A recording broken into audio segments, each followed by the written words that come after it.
All right, we're going to go ahead and get started. If everyone would find a seat, we'll go ahead and we're running just a few minutes behind, but we're living in I keep wanting to say new world, but it's kind of getting old now. But we have a lot of our members on Zoom that's going to be joining us. So we appreciate them being here and taking time out of their day. But before we get started, I want to say a quick prayer, and then we'll go right into our first presenters. If you would bow with me. Our most gracious Lord, thank you for the opportunity to gather here, Lord, for the members present, those that are at offsite locations, Lord. We pray for the health of all of our staff and other members who have COVID and other illnesses, Lord, those that are having surgery this week, Lord. Bless and forgive us where we fail you. Thank you most of all for my personal salvation. Continue to bless us and bless everything that we do, that it might be pleasing to you. In Jesus' name, amen. All right. Well, again, thank you for being here. This is our first kickoff meeting of the Freight and Logistics Commission for the year. I appreciate Chairman Beach's leadership in this area.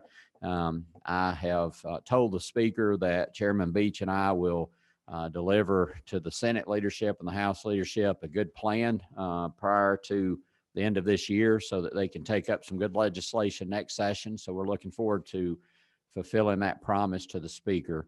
And I think we've got a good lineup today. And before the end of the meeting, Chairman Beach and I will announce the dates for the remainder of the meetings between now and the end of the year. We plan to get finished by the first week of December with a wrap-up meeting. So we're going to be busy. We got a lot to accomplish. We're looking forward to getting it underway. Our first presenter today is going to be Daniel with the ARC. We're going to be talking about truck parking. And the theme of today is really the truck parking issue. We identified last year 4 issues that we wanted to find solutions for around the freight conversation, and truck parking being one of those. So today we're going to have Daniel Studdard, Principal Planner with the Atlanta Regional Commission, is going to be presenting to us. You ready to go? Absolutely.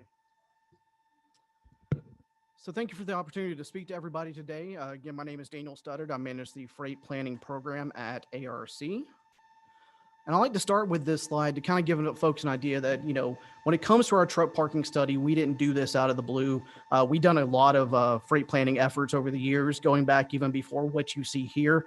And of course, we work with both the public and private sector as part of our Freight Advisory Task Force to get input on what's important as we go through these freight planning efforts. I started at ARC in 2014 and was tasked with doing an update to our last regional freight plan. So we did that in 2015 and 2016. That has a pretty extensive project list, as you might guess, because we always have a need for more infrastructure. But it also recommended, like all good plans, that we do more planning because that ensures job security for folks like myself. Part of what it recommended was a truck parking study, as well as the freight cluster plans that we've been working on over the past few years. So that 2016 regional freight plan, as we were going through that process, we started hearing from some elected officials as well as some planners in our region. Trucks on the side of roads, parked on highway ramps and vacant lots, places like that. However, we didn't really have any data about this. We didn't really know if this was just an isolated issue or more of a widespread problem. So we didn't have any good answers for them.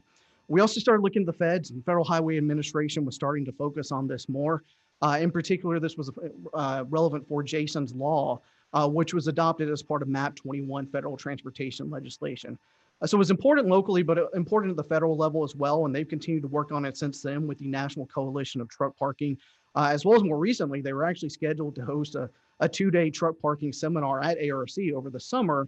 But then COVID-19 hit and that got postponed. But we do hope to reschedule with them because that was really focusing on MPOs, regional commissions throughout the state, as well as local governments to help inform folks and let them know what this issue is about and why it's relevant.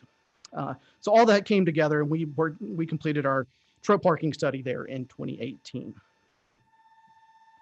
I showed this slide last year when I gave this presentation, but it's really strong. And so I wanted to show it again because it was from a BizNow National article from early 2019. And I've seen a number of similar articles like this. It was a national article talking about industrial growth throughout the whole country, but then it called out a few major cities like Atlanta specifically. And with Atlanta, the quote that stood out said, "The impact of e-commerce has brought about an explosion of demand in Atlanta, and we see strong demand continuing for the foreseeable future. So this isn't just us talking or saying it's something that's happening as a PR. This is something that national experts in real estate are saying. They're really seeing what's happening in Metro Atlanta and putting it at a national level in terms of high demand that's happening throughout the country. And some of the data that's based on is shown here in this table. Part of what stood out to me was the vacancy rate for industrial development of about 5%, and that 12-month absorption rate of over 18 million square feet of industrial. That's a lot of anything to be built. And certainly there's a lot of regions of the country that don't even have 18 million square feet. At that time, we'd absorbed 18 million square feet in a 1-year time period. So certainly a lot was going on by early 2019, late 2018.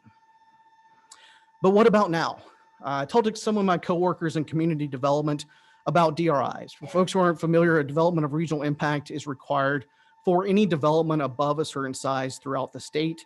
And they told me so far in 2020 year to date, they reviewed over 17.9 million square feet of new industrial development. Now, of course, that doesn't guarantee that all of that will get built during the course of this year or the next few years. But certainly that's a significant amount of industrial development, especially in 2020, when we've seen the economy be hit by COVID-19. We see office, retail, restaurants really taking a hit. But industrial development has continued to be a strong point. Without a doubt, it's something that's still seeing a lot of growth and a lot of demand going forward. You can see here over the past 5-6 years, really what we've done in terms of DRI reviews for industrial development. You kind of see some ups and downs, and I would say it's probably a little more consistent than what you see here, because this is just the 10-county regional commission area. Doesn't include some of the counties on the edge of our region, such as Coweta, Spalding, and Butts County on the south side of our region, or Hall, Jackson, and Bartow counties on the north side. So if you work those in, it probably evens this out a little bit. And so that really Metro Atlanta as a market has really seen a lot of industrial growth recently, and we have no reason to expect that to change going forward. Same thing when it comes to jobs announcements. I pulled these here just recently. These 3 major jobs announcements you see there in Henry County, in Newnan, and then Home Depot was actually announcing 3 locations throughout Metro Atlanta. These were all announced from late July through mid-August. So this is a lot of jobs announcements in really a 1-month time period. That's great. That's good for the economy. It's good for jobs. But when we have these, it means more trucks on the road, more demands on our infrastructure. So it's roads, bridges. Of course, we talk a lot about the ports in Savannah and Brunswick, has impacts there as well. But without a doubt, truck parking is a part of that as well. It's something that doesn't get talked about as much, hasn't gotten as much focus realistically, as you could see by our previous planning efforts. But certainly it's relevant for the safety for truck drivers as well as for really anybody on the road. So I mentioned safety. We really approached this as a safety study. What we heard was that, when a truck is parked in an unauthorized location, it really can create a crash risk. What you see here, an aerial of a truck parked on a highway ramp as it merges in. A crash with a truck parked like that isn't very common, but when it does take place, chances are there are significant injuries or it's a fatal crash. And so certainly it is a significant crash when it happens. Similarly, if you have a truck that's parked on the side of a road that's not a highway like this, you have the same type of crash risk where another car could hit it, but you also run into a sight distance issue. If you have a vehicle that's trying to pull out, make a turn from a side street or from a driveway, you look down the road to kind of see if other traffic is coming. If that truck is parked there blocking your view, you can't see that other traffic that may be approaching. So it really ends up being a safety issue for everybody on the road when trucks don't have somewhere safe for them to park. And not only is it a safety issue like that, but it's also a personal security issue for the truck drivers themselves. A moment ago, I mentioned Jason's Law that was adopted as part of MAP 21 federal transportation legislation back in 2012. That was named after Jason Revenberg, a truck driver out of New York State. He parked in a vacant lot one night in South Carolina, and overnight, unfortunately, he was robbed and murdered. And so really, this is very personal for truck drivers. They need somewhere safe to park. He left behind a wife and a young son. I believe his wife was also pregnant at the time. So it was just a tragedy all the way around, and was something that really galvanized the trucking community, where they said, look, you have requirements in place that say we have to stop for the night, but we don't have enough safe places to go. This is really important. And, certainly Jason was not the only crime victim that's, truck driver that's experienced crime when he's parked in an unauthorized location. But his case is really what stood out and galvanized the trucking community years ago. So why are they looking for spaces to begin with, particularly when they may not be able to find somewhere to park? Well, the federal government has what's called hours of service requirements for truckers. They can drive a maximum of 11 hours per day during a 14-hour time period. And then after that, they have to stop for a minimum of 10 hours. So this creates that need for them to find somewhere to park for a long period of time. They may also have a need to park for a short time period when they have an appointment at a distribution center but aren't allowed to get on site earlier.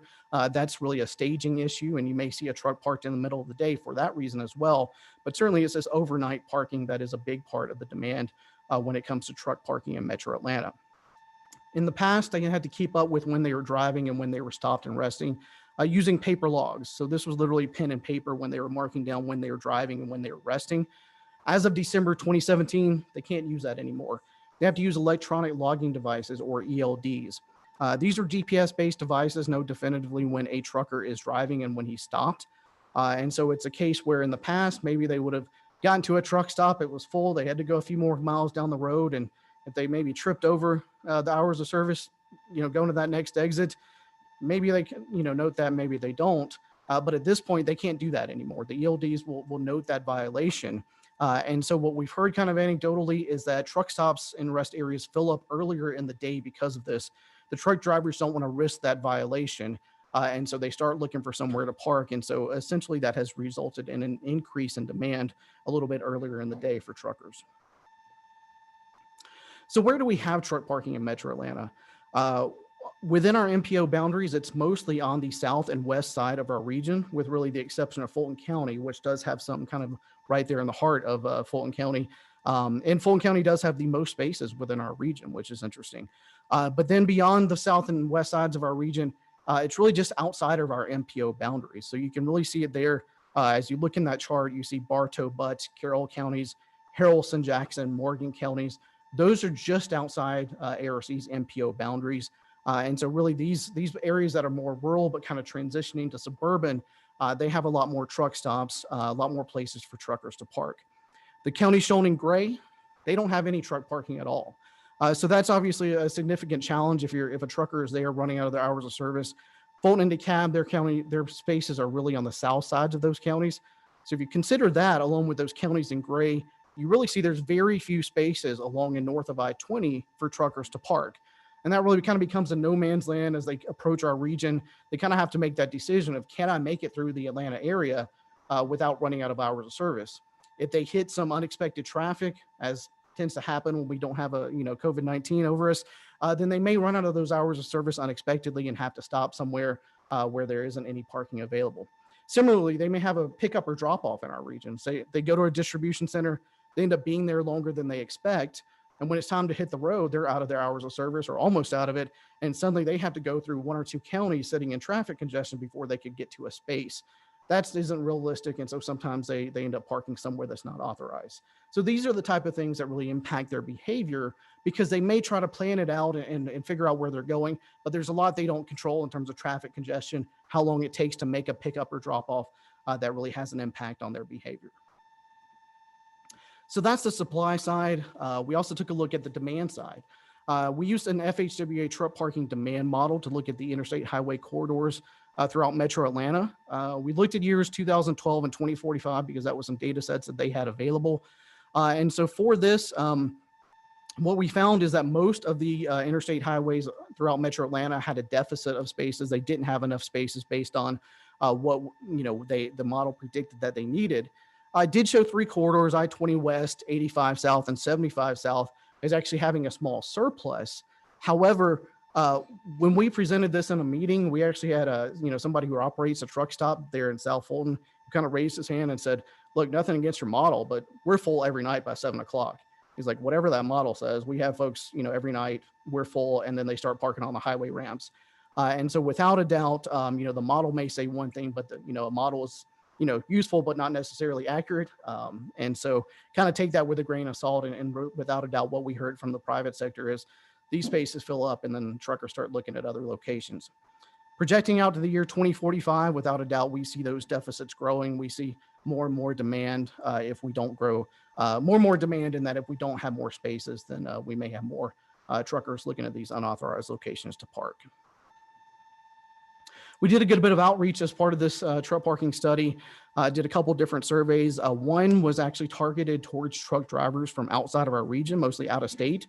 We're Florida DOT, worked with Alabama, and they actually helped us put this out. So we're happy to get those responses. And in particular, want to call out this one question we asked. We said, how long does it usually take you to find truck parking in the Atlanta region? 51% of these truckers said it takes them more than an hour. Another 41% said it usually takes them 30 minutes to an hour. That's over 90% that are saying they're spending at least a half an hour looking for somewhere to park. That's a waste of their time and a waste of their fuel. But just as importantly for the rest of us, if they're driving around looking for somewhere to park, that impacts our traffic congestion. They're burning more fuel, so it impacts our air quality as well. So we approach this as a safety study, but what we found is it really has an impact on our traffic congestion and air quality too, which we know is a major issue in Metro Atlanta. So how do we, yeah, go ahead. An app that isn't there an app that they can go to look for where parking's available in certain areas? So there's multiple types of apps out there. Is that real-time data or? The quality varies by the app. And when I say that, what I mean is my understanding, if it's like Loves or Pilot or somebody like that, that they, a lot of the time it's literally an employee there that may walk around and take a look at what's available and then may update the data in the app. But what I've read is that they may never really say that they're full, because if they say they're full, that truck driver isn't coming there to buy diesel fuel. They're not buying food there. They need that revenue from the other sales, even if they're not parking there. So if they say they're, they don't say they're full and the trucker shows up, finds out they're full, he still may spend money there. And so that quality of data isn't always the best. Now there's other apps out there that are essentially crowdsourced, where truck drivers may actually be updating themselves. Hey, their space is available, their space is not available, that type of thing. But again, that trucker isn't obviously walking, looking at every space in the lot. It's kind of, what they see that's available. You may have some more detailed information on that, but one of the other issues is federal law, a truck driver gets more than. If you don't mind, grab that microphone at 8, Sure. just because we have folks online. Sorry, I'm Rebecca Brewster. I'm with the American Transportation Research Institute. One of the other issues is that truck drivers federally are prohibited from using a smart device while they're in control of the truck. They have a one-button push.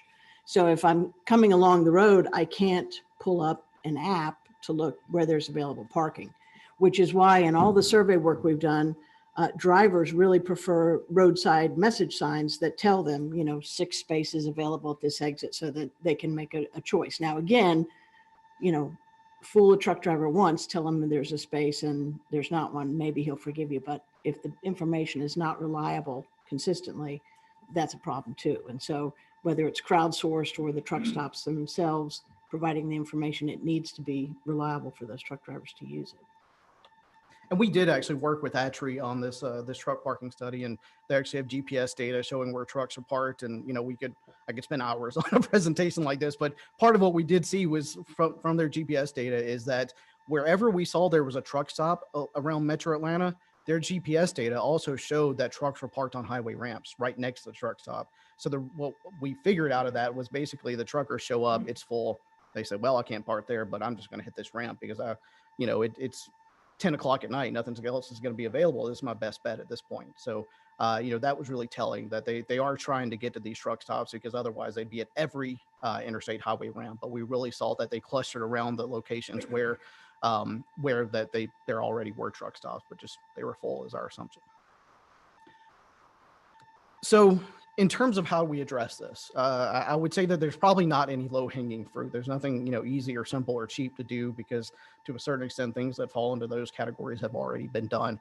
But I wanted to run through a few examples of things that we've run across nationally as examples. This is actually a private sector program. This was a pilot program that Unilever facility in rural Pennsylvania instituted. They were in a location where they had a hard time even getting truckers to come to their location, because by the time the truckers got back to more populated areas, they couldn't find anywhere to park. And so they implemented this pilot program. They designated a couple spaces for truckers to park overnight. They had to follow the requirements that you see here on this slide for safety purposes. And so far, so good. It's worked, and it's actually been expanded a little bit, and it's become popular for truckers because they know if I'm going on this run out to this Unilever facility, it's kind of out in the middle of nowhere, but that's okay because I've got somewhere safe to park overnight. It's a busy facility. It's got security. I'm somewhere safe, and I know I don't have to worry about this. It's not something where, when the driver hits 10 hours out of an 11-hour day that they have to start, frantically searching. They know it's already taken care of. I should stress this is rare. This was the only example we really found like this. It's one nationally that we were pointed to by somebody in the trucking industry because it's the challenges that the companies that operate distribution centers are not trucking companies almost all the time. And so they have different goals. And so something that might help the truckers is in no interest for that company that operates the distribution center. A couple state DOTs, Missouri DOT, actually converted a number of rest areas and way stations to truck parking facilities. As you can see on this map, they did this at 23 different locations. South Dakota DOT did something similar. This has been successful for them so far. That said, I don't know that it's the right approach for Georgia because as someone who drives sometimes throughout the state, I like our rest areas. I don't want to give those up. But in terms of trying to figure out what's been done elsewhere, certainly this is one approach a couple of states have taken. Have to get federal approval from Federal Highway to do that? I don't know off the top of my head. It may come down to how they paid for it to begin with. In terms of the funding sources, I know some of that when we look at transit parking rides. Typically, if that's paid for, like with FTA funding, you can't turn around and have truckers park there. But You want to comment on that, Commissioner? It would take approval from Federal Highways that can further change the rest area use to something else. So it does take a. Would that be the same? The parking lots? Or No. Parking rights. Well, Greta parking lots have a lot of different or owners or uses. Some are leased, some are owned. So it's a little bit varied, and some of those are not federal most of those are not with federal oversight. Number 15, Dale Rutledge. Yeah, thank you, Mr. Chairman. Driving through Indiana last summer, there's looks like the size of a football field, and it's just truck parking, just like a rest area, but it's dedicated for trucks only, and there's nothing there but a parking lot. No, I'm sure there's restrooms or maybe, but it seems like with the Port of Savannah and the trucks that we have in Georgia, we need to look at something like this, and how we fund that. We need to figure it out. Thank you. All right, go ahead. And I will say along those lines, some of the feedback as we did some of our outreach is that truckers, the line that we started using, they're not looking for the Taj Mahal. If it's got a restroom and a trash can and some lighting and hopefully some level of security, then that kind of meets the basic requirements. Not that any of that's free, but it's different than building something that's full-on truck stop at the same time. Almost along those lines, probably a little bit smaller than what you're talking about, but still pretty large. This is an example from Nebraska DOT. They took the inside of a loop ramp at an interstate highway and actually converted it to truck parking. This must be quite a large loop ramp, as the information said it could hold up to 200 trucks parked there at a time. Now, I don't know that we have any loop ramps anywhere near that size right here in the heart of Metro Atlanta, because obviously our highways are fairly tight because we've had a lot of more urbanized development and expansion of highways over the years.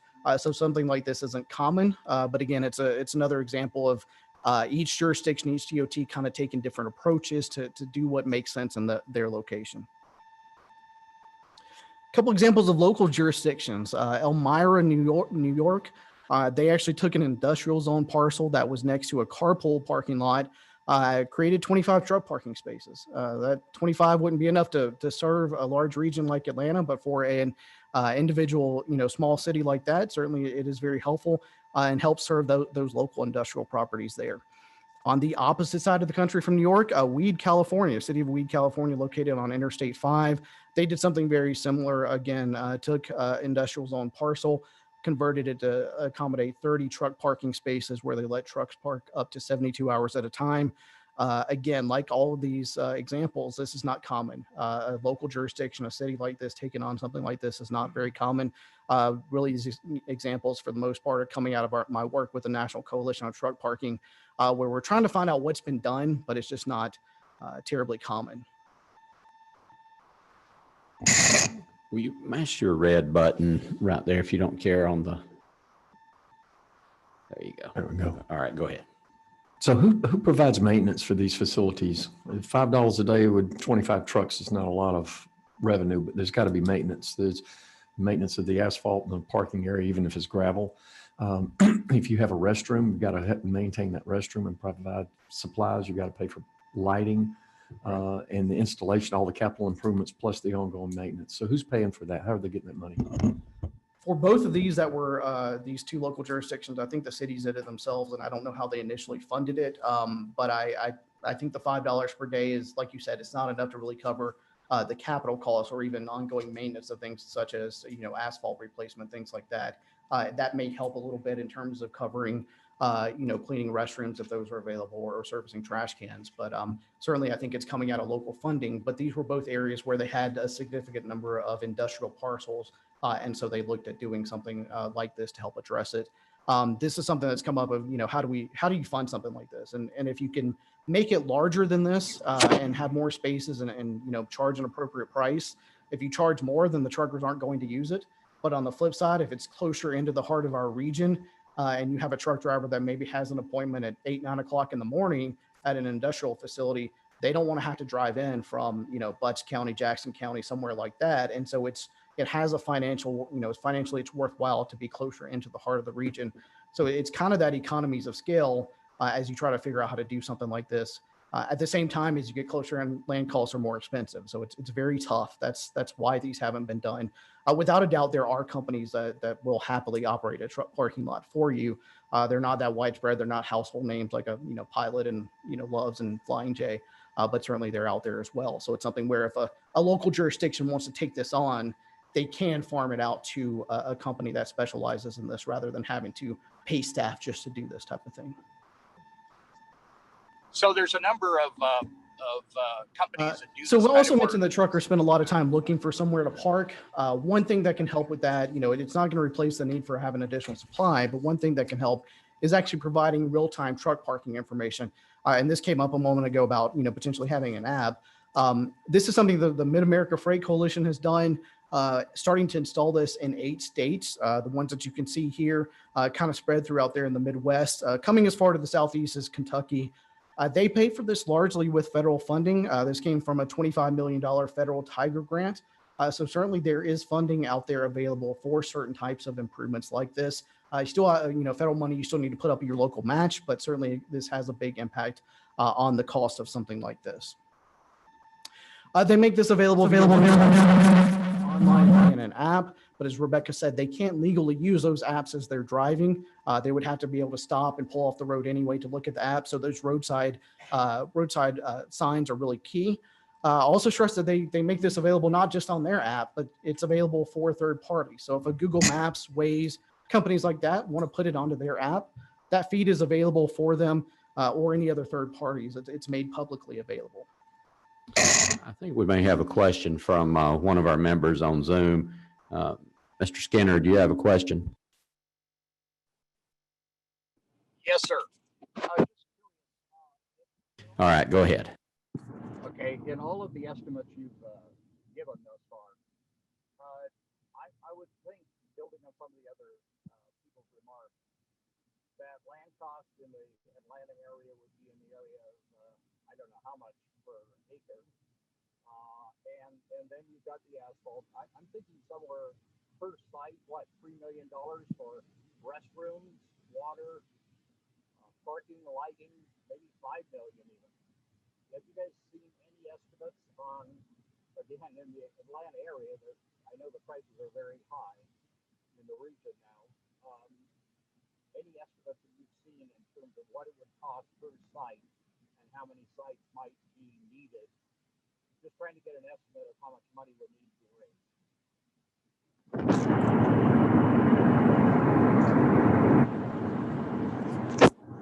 All right, Mr. Skinner, very difficult to hear the question. We were able to hear that you were talking about the cost of the property, cost of building out the infrastructure, and how that may not be possible in the Atlanta area. I'm not sure if it's on your end, if you could speak closer to the microphone with your Okay, laptop, or just try that one more time for us. I know we're trying to do the best we can here with Zoom. Yeah, I'm sorry. Let me try here.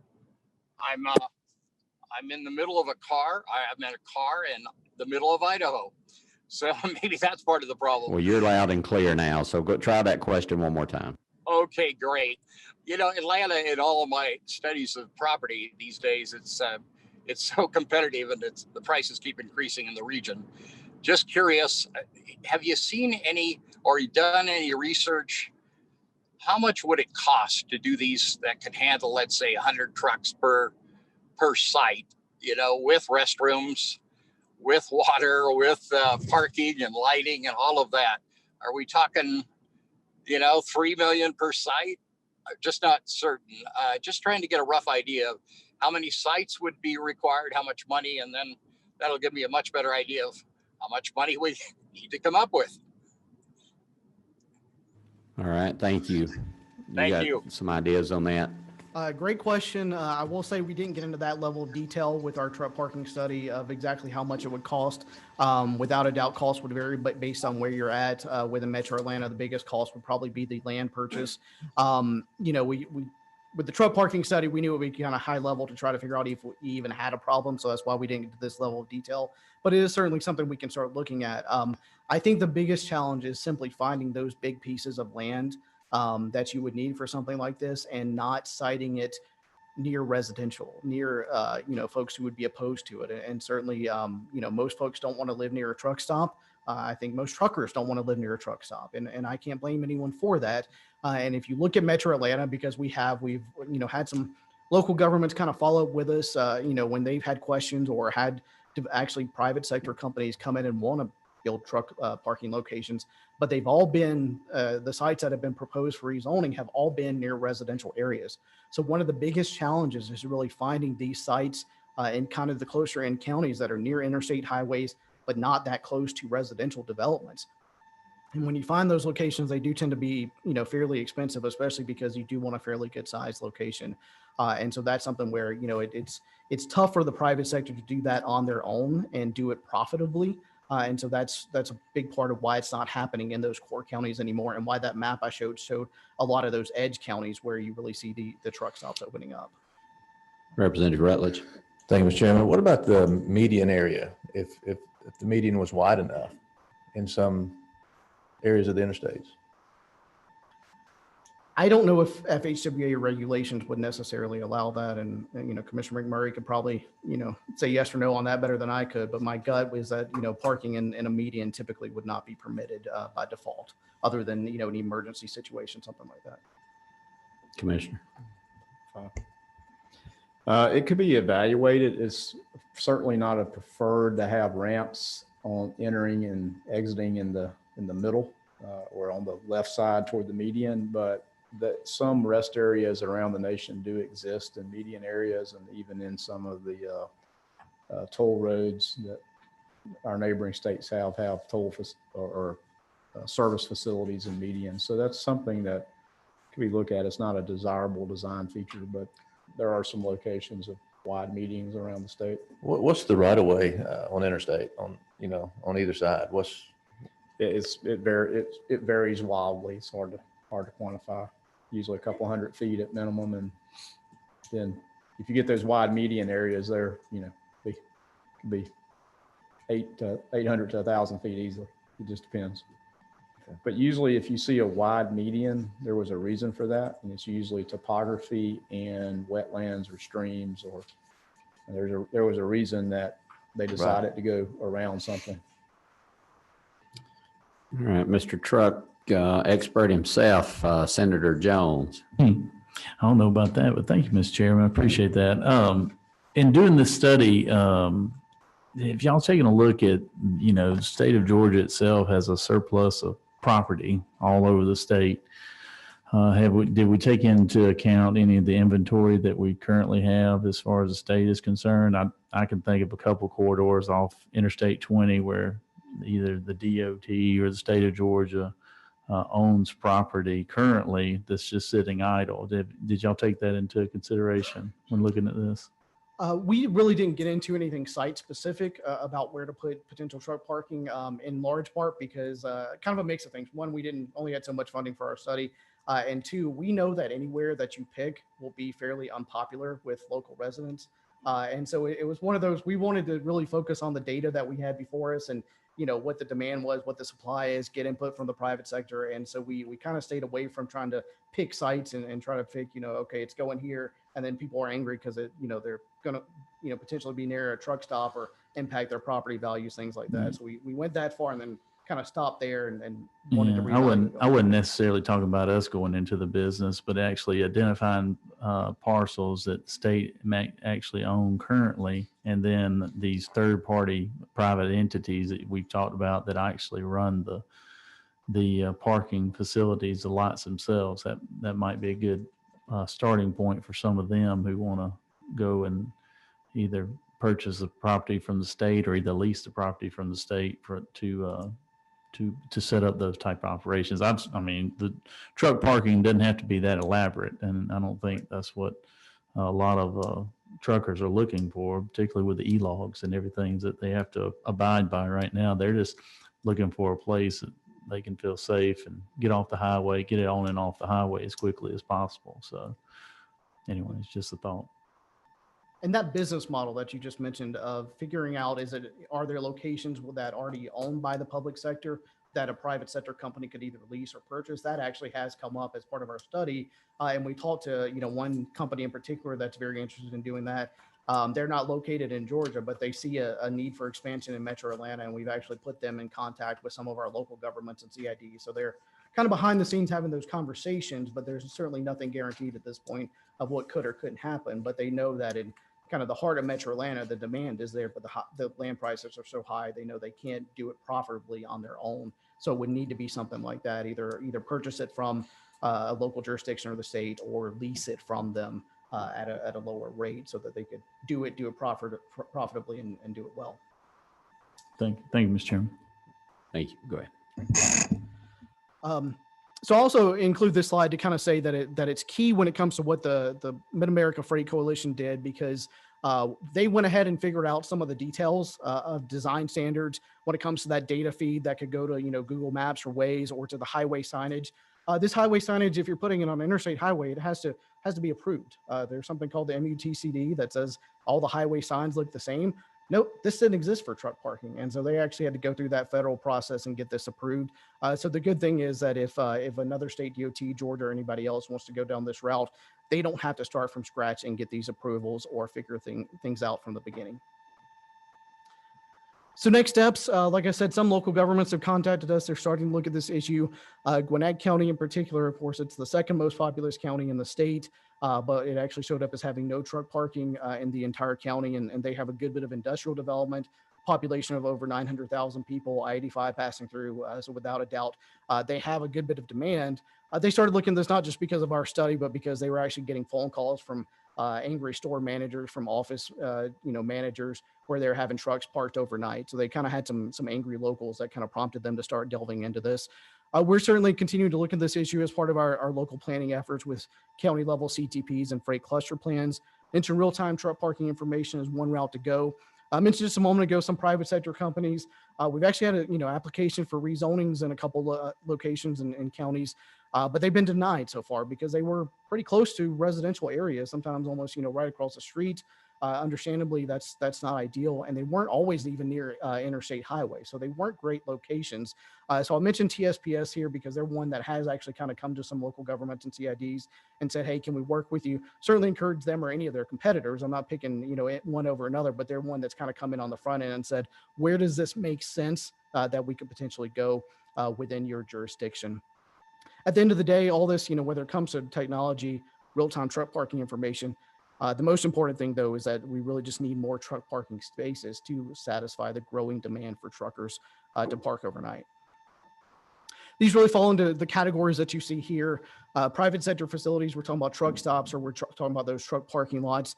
We see this much more in rural areas and smaller cities, but as we've discussed, it's much more difficult to really implement this in more urban and suburban areas due to those high land costs and public opposition. Public sector facilities, these are mainly rest areas, way stations, welcome centers. And then in a few examples, like I showed, you do see this with a few cities nationally, but it is literally a few cities throughout the whole country that have really delved into this. So this is typically not a local government function, not something that you really see Public Works or any part where it might be in the job description for what staff is doing in local jurisdictions. So it's not something they really are accustomed to addressing. Then there is also the potential for public and private partnerships, like has come up, where it may be something where a government agency owns the land and either sells it at a reduced rate or leases it back to a company to operate a truck stop. This is innovative. It can be a little bit of a challenge to implement because I don't know that we've done anything quite like that in Georgia, at least not for truck parking. That said, it can be a good solution because it can help address those high land costs as well as the potential for public opposition. And so that wraps things up for me, and I'm happy to take any additional questions anybody may have.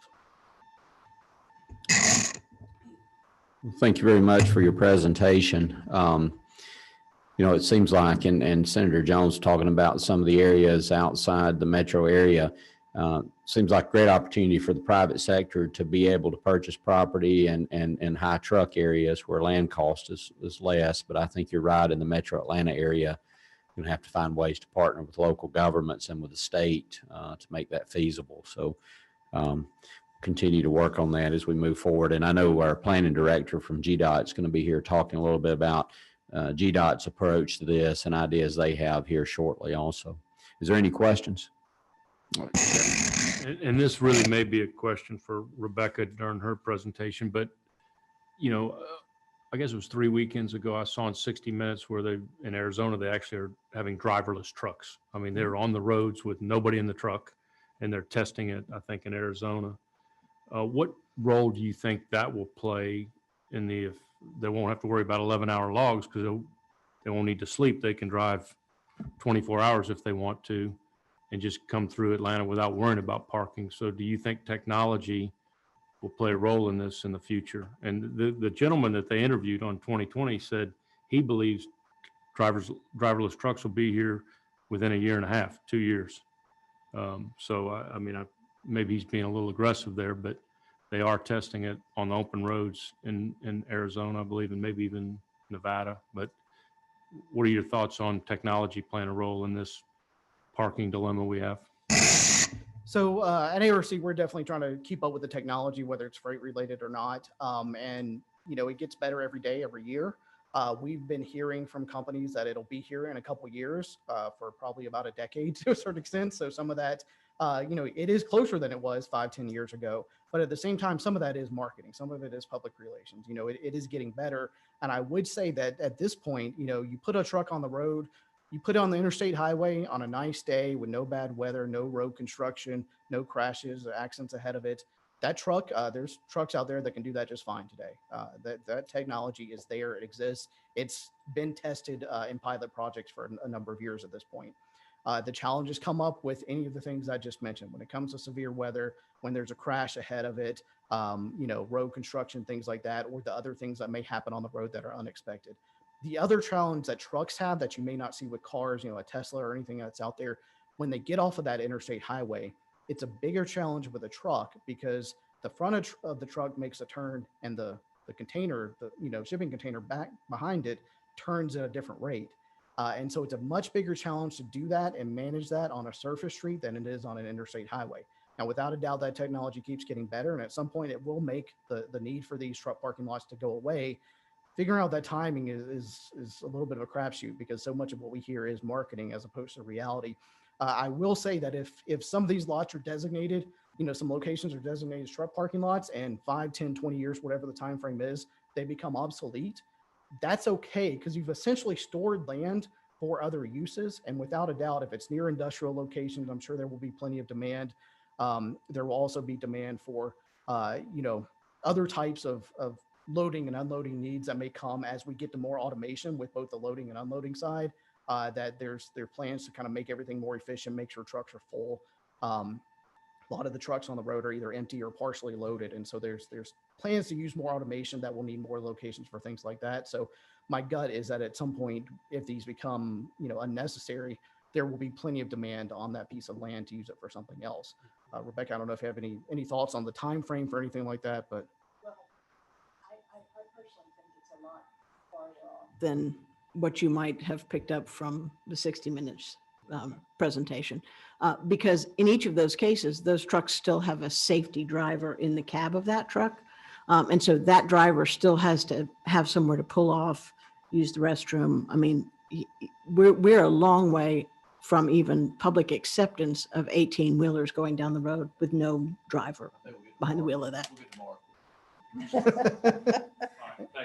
yeah, I will add one last thing on that is that there has been a thought even to make it so that a truck driver would drive a truck from a loading or unloading facility to, say, a rest area. Then they get out and send the truck on its way, and that truck continues to, say, a rest area, way station in another state, 500,000 miles, whatever it might be, pulls off there, and a different truck driver meets it there, almost like, coming into a port where you may have somebody, handling the ship locally. We're not there yet on that either, but that's one approach that may happen. And so it's something where if you have lots like this, they may also be used for the, a purpose like that.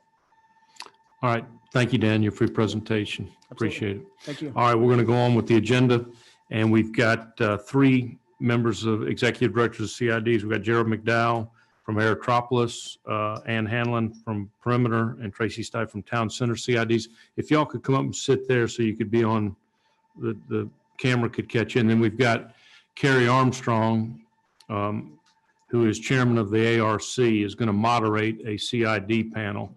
And let me just say this, CIDs have played a really important role in infrastructure investment in the region. And I believe there's about 20, and what is there, 28 CIDs now, or 29? 29 CIDs in the metro area. And I know Russell appreciates the investment they make and the pre-planning they do and what they've done for transportation infrastructure. And we want to thank y'all for what you do for your areas. And I know y'all played a role at Aerotropolis, and I know Perimeter, and I don't know if y'all have yet, but and I know the North Fulton CID's played a part in connected vehicles, which is a major technology enhancement. So with that, I want to thank you, Mr. Armstrong, for what you do for the ARC region. And you in your third term now? Fourth term? Well, thank you. I appreciate your leadership on ARC and what you do for that organization. So if you would, we're going to hand it over to you to moderate this panel. Great. Well, Appreciate the commission and your work, and thank you for this invitation. What I'd like to do to start is ask each of our panelists to introduce themselves, but also to give an overview of their CID, just in terms of where it is, geography, geometry, population, those kind of statistics. All three of these are within the metro Atlanta area, of course. All three of them have proven records of contributing to the success of their communities, and so we have a great panel to go on. I'm sure everybody understands that a CID is a community improvement district. It's a boundaried area within a county within which the commercial property owners are members and pay a voluntary incremental increase in their property taxes, and that increment can then be used for improvements within the district. So I heard it described yesterday as a public-private partnership. I guess it is one. We don't tend to think of them that way. So I'll start with Ann. If you could lead us off, please. Sure. Yes. Carrie, thank you so much for the nice introduction. And thank you to Chairman Beach and also Chairman Tanner for having us here today. I think it's critical to hear at least a little bit from the CID community, because we are users of the freight and logistics that you've spent so much time talking about and researching. At the Perimeter CID, we're one of the oldest and largest CIDs in Metro Atlanta. We were established in 1999, so we're going on our 21st year. Carrie mentioned it's a self-taxing organization. Since 1999, the Perimeter CID has levied approximately $120 million in taxes. So about $120 million in revenue that we've invested back into the Perimeter market since 1999. We are at the confluence of 285 and Georgia 400, right at the interchange. We exist both in Fulton and DeKalb counties. And we are home to, I'm going to run through my list really quickly. We are home to approximately 9,000 residents, which is a relatively new development in the last 10 years. We've got a lot of people living in the perimeter market. We're home on a daily basis. We're home to approximately 130,000 employees who come into the market every day and then they leave when the bell rings at 5 o'clock, or at least when it used to ring at 5 o'clock before COVID. So that is 4 times larger than the town I grew up in, is the amount of people that is coming into the perimeter market every day. We're also home to a lot of the big, well-known Fortune 500 company brands that we have here in Metro Atlanta. Mercedes-Benz, Cox Enterprises, State Farm, Intercontinental Hotels Group, Insight Global. Most recently, a big economic development announcement, Deluxe Corporation. They manufacture paychecks. Used to, now they're more of a financing company. So we're a big economic development engine for the state. And I just want to thank this commission for all the work that you've done, because while we may not be an origin center for a lot of the freight and logistics, we're definitely a receiving center. We demand a lot from the freight and logistics industry, and we are sucking in goods every single day. We're home to the largest regional mall, perimeter mall, in the southeastern United States. And while the retail business is changing and evolving because of the Amazon effect, those goods are still being delivered into our market, and especially into the residents that are living there now. So thank you for having us.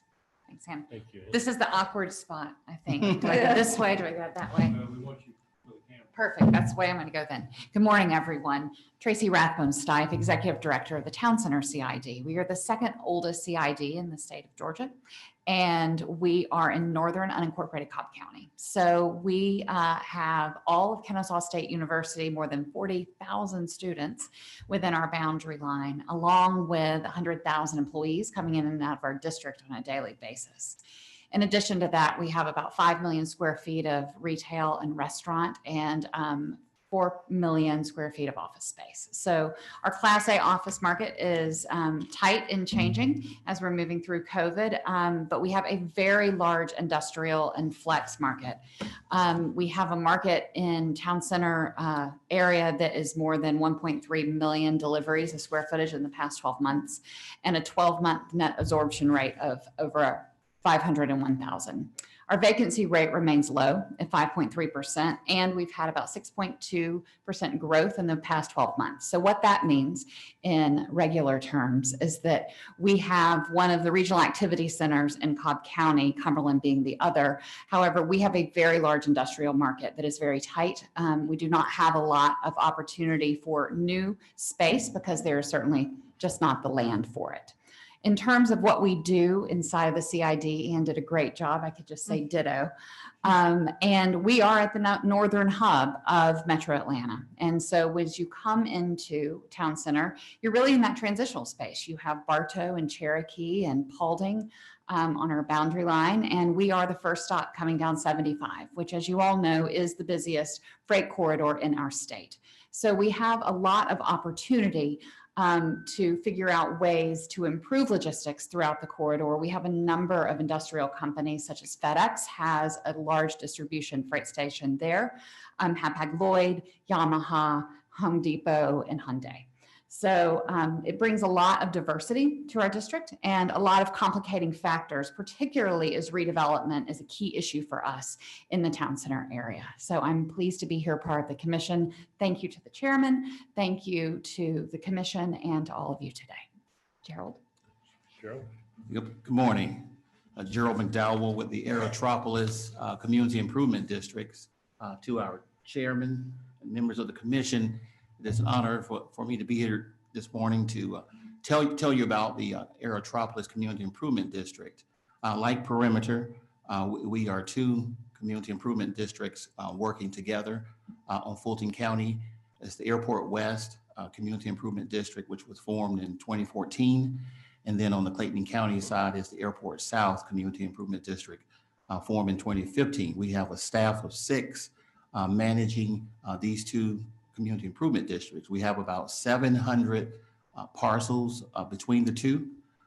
And we have 2 signature programs that were top priorities for the members from day one. That was public safety and beautification.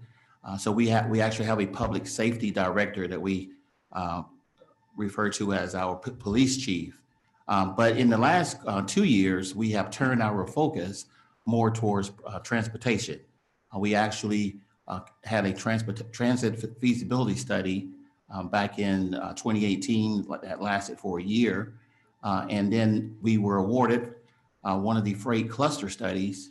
And we're now in the final leg of that study where recommendations are forthcoming.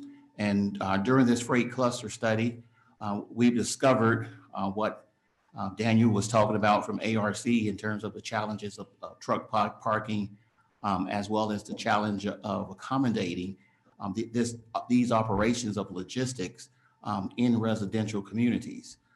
We happen to be a part of this Aerotropolis initiative, which presents its own set of challenges for us as a community improvement district, because that initiative is exploring ways of making the airport area not just a destination to fly in and out of Atlanta, but for the local jurisdictions to be able to accommodate new development, economic development in the form of mixed use developments.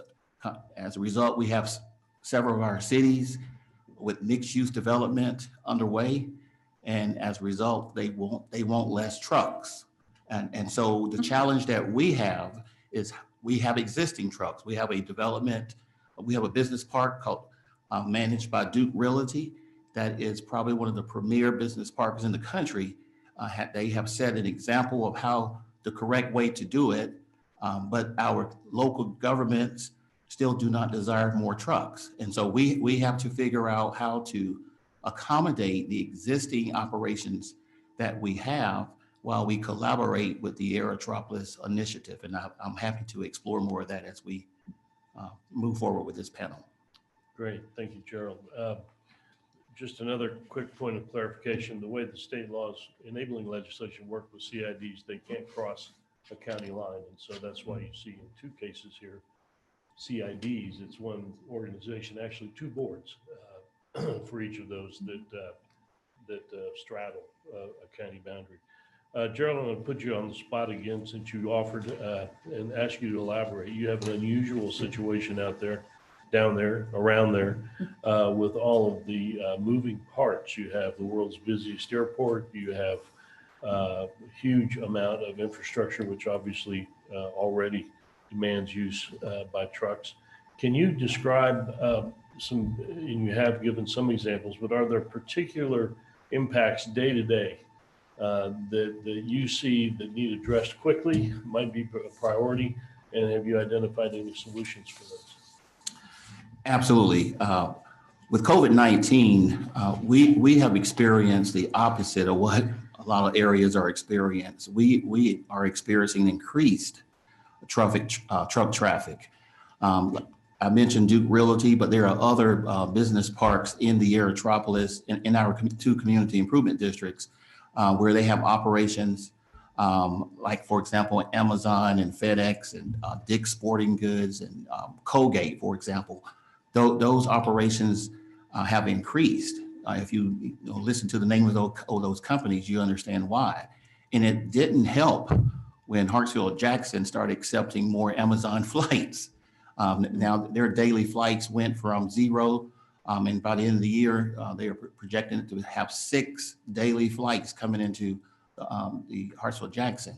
And so the challenges that we were first made aware of when we first started our freight cluster magnified during COVID. And the primary challenge are the corridors. With our local jurisdictions, as I mentioned earlier, they have a desire to create walkable communities, mixed use developments. And so they want the trucks off of their local roads.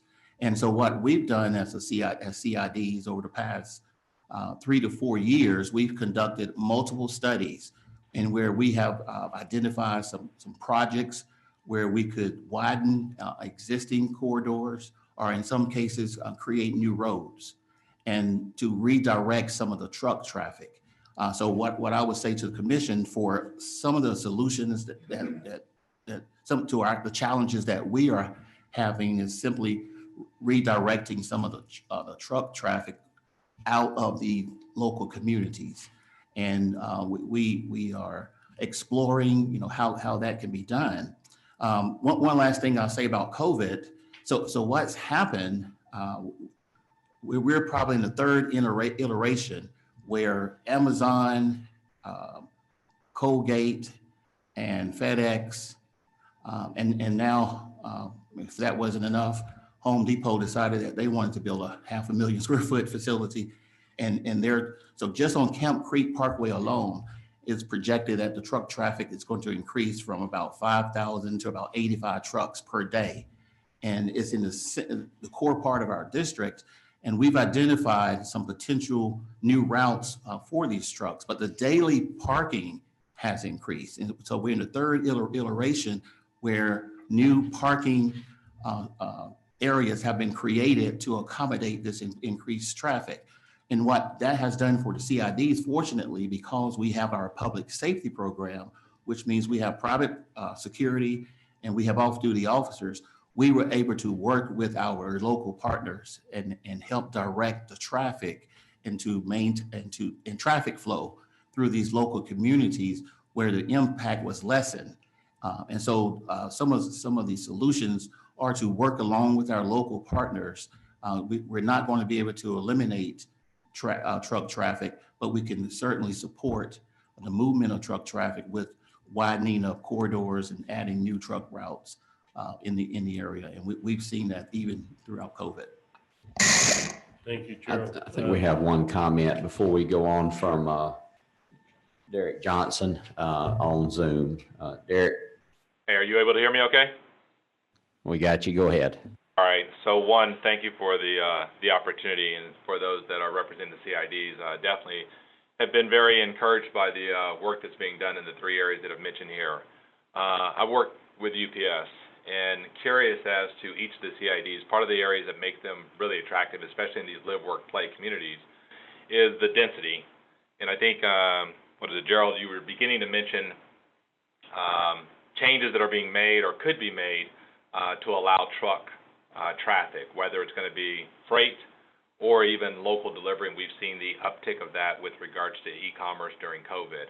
How are you collaborating with, I'll say, the business partners, logistics companies, and any other ways as they're planning out, as we are planning out, how we route, how we make the deliveries, how we service the local communities? Are there discussions that are being had, collaborations that are had, and that's for all three, with regards to how do we continue to serve those local communities? Oftentimes, logistics can be an afterthought with regards to servicing, especially the local residents in those areas. Any thoughts or comments as to discussions or how we could be involved earlier to plan out, be a part of the planning of those communities to make sure we're servicing everyone appropriately? Yes, community improvement districts we're the perfect vehicle to address that, because we can use our resources to explore those possibilities a lot earlier than local jurisdictions are willing to do so. A lot of times a local jurisdiction, they respond to a problem, whereas we can work and explore to find solutions to present to local jurisdictions.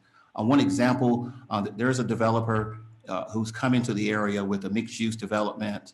They reached out to the CID to understand more about what we're doing with our transit study and where we're going with it, and how they can be partners with that, and then in turn present that to the local jurisdiction. And that's the important key there, is to utilize community improvement districts so that we can partner together earlier before there is a problem to help identify potential solutions.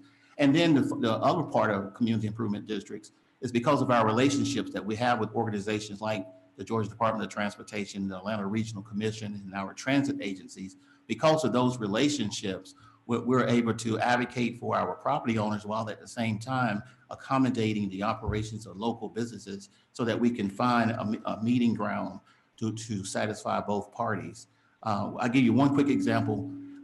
We have a challenge in the Aerotropolis where the local jurisdictions have a desire to create these walkable communities. But we can go to our property owners and we can express this to them.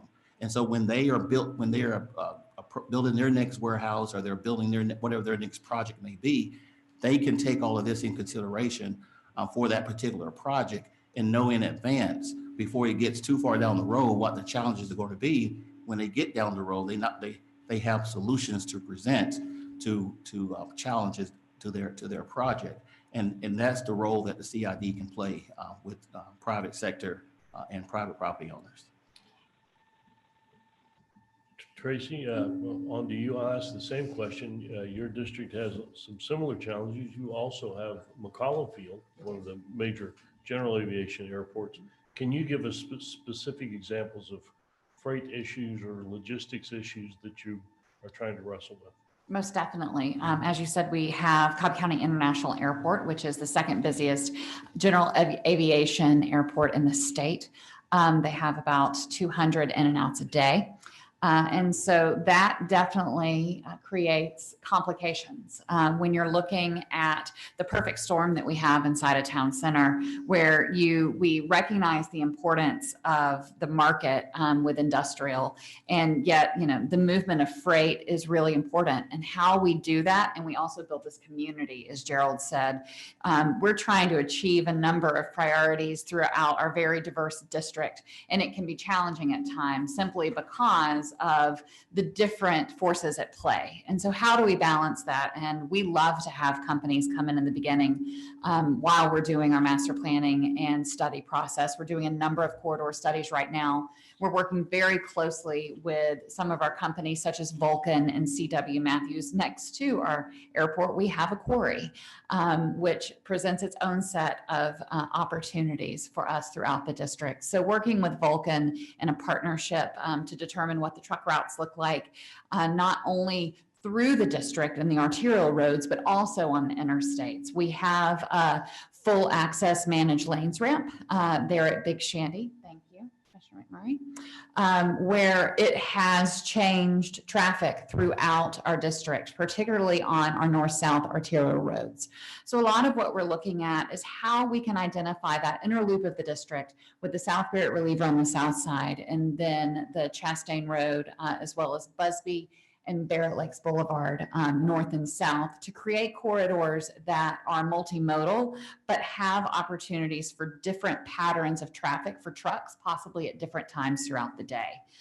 It's important to Cobb County that we keep the industrial in our district from a land use perspective, and our submarket is home to one of the busiest rail corridors in Georgia, with the CSX rail line running through the entire submarket and connecting Atlanta to the Midwest. So not only do we have the truck traffic issues, we also have the issues related to the rail travel, as well as the airline travel. So it is definitely a perfect storm. When you're thinking about our truck traffic through the district, it's not just inside the heart of the CID, but there's a lot of industrial development that is just to the immediate north and west of us. And so how that passes through on Old 41 through Kennesaw into Town Center, trying to get to 75, creates a lot of interference with Kennesaw State University and the traffic along Chastain Road. So really looking at those patterns internally, and working with the development community, as well as both Cobb DOT and the state, in order to identify solutions. Great. Thank you, Tracy. Ann, how about you? Yeah, thank you, Carrie. I would just add that if the work of this commission was important a year ago, COVID-19 has probably pushed the fast forward button on your work and the need for it. I think the gentleman who asked the question mentioned he was with UPS. One of our CID board chairmen, Steve Slifer, is with UPS. I called him when COVID first started, and I was like, "How are you doing? You okay?" And he said, "I've never been better." He said, "Every day is like Christmas." But I say that just to really highlight that moving freight and logistics through the state of Georgia, and especially around these big CIDs in Metro Atlanta, it was important. It's now even more important. I think with the work that our CIDs in Metro Atlanta do, we can focus, we generate revenue, and we can focus on maintaining facilities and community within our district boundaries. But that freight still has to come to us and around us and above us or whatever. And so making sure the infrastructure is there so that each of the CIDs can thrive, so that we can continue to be the economic engines to generate money in property taxes and sales taxes for the state of Georgia is really critical. And the last thing I'll say is at Perimeter, we have a program called Perimeter Connects. It's partially funded through a grant from the Atlanta Regional Commission, thanks to Carrie's group. And we have spent a lot of time talking to companies throughout COVID about what's different, what's different now. And we think that we're going to be coming back to sort of a more balanced workplace, right? Where you see maybe not as many people in their cars going to work. Maybe I'm not going to be sitting in my car all by myself going to work, but there's probably going to be 10 more trucks on the road with all the things that I'm ordering and the workers are ordering. We also think there's going to be a lot more people on foot, so we're really trying to focus on the freight piece and the pedestrian piece, because we know that, in a few years from now, COVID will have changed a lot of that. Yeah, well, from experience, I can tell you that the CIDs are great partners and great citizens. They love trucks and they love truckers because they bring the stuff that everybody in the area wants. And that's just amplifying now. I think we're accelerating, as Ann said, going forward. I'm going to ask the ugly question, though. I know each of you understand the map of your districts, the geography of your districts, like the back of your hand. Can any of you identify a possible truck parking spot within your district? How much do you have? Just How much money do you have? Yeah. Just in terms of forget the money, just Yeah. acreage near the infrastructure, easy on and off. A logical place to start looking and trying to figure out. Gerald, you ended up. I was going to say, because of the Aerotropolis initiative, which is larger than we are, we work with 6 cities in addition to Clayton, Fulton County, but the Aerotropolis Alliance works with 13 cities. And they are creating a database to present to the market for development opportunities. And so with that database, one of the opportunities that we have is to be able to show how we can incorporate the activity of freight and logistics with these new developments. And so, for example, on the Clayton County side, there's an area called Mountain View. Some of you may know that used to be a city, and that area has been identified by Clayton County as to become a mixed-use development, probably upwards of a $2 billion development, and that they have a master plan for that. Well, with our transit study, we propose putting an intermodal transfer station in Mountain View for different modes of transit.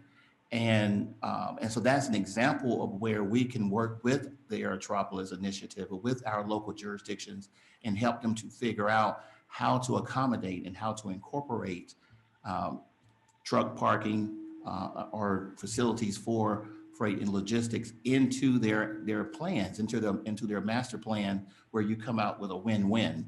You accommodate trucks, traffic, and they end up with what they're wanting in terms of this mixed use development. So throughout the Aerotropolis, there are many areas that have been identified.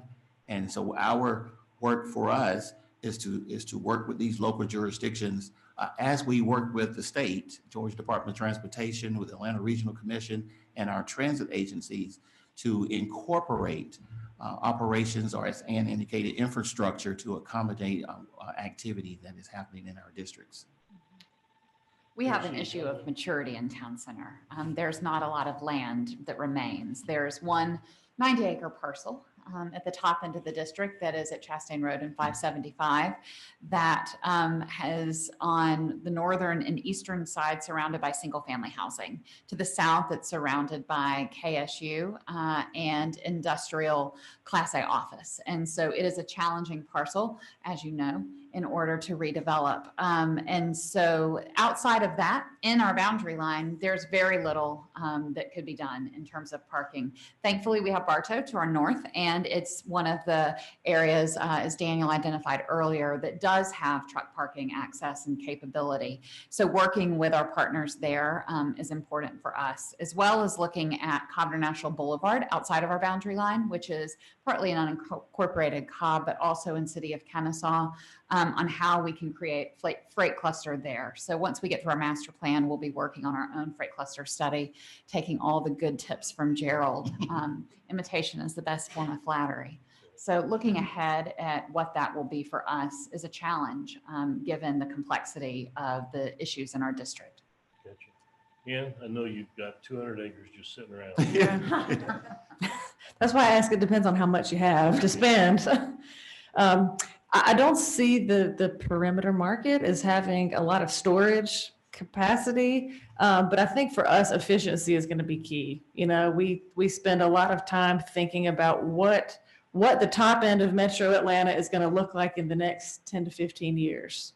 I mean, as Russell well knows, when the puzzle pieces, the jigsaw puzzle pieces start coming together with the 285 at 400 interchange, if that's the first piece of the puzzle, and then when you incorporate the managed lane systems on the top end and on Georgia 400, of course, on 75, you start to get this puzzle that's slowly getting all of the pieces clicked in.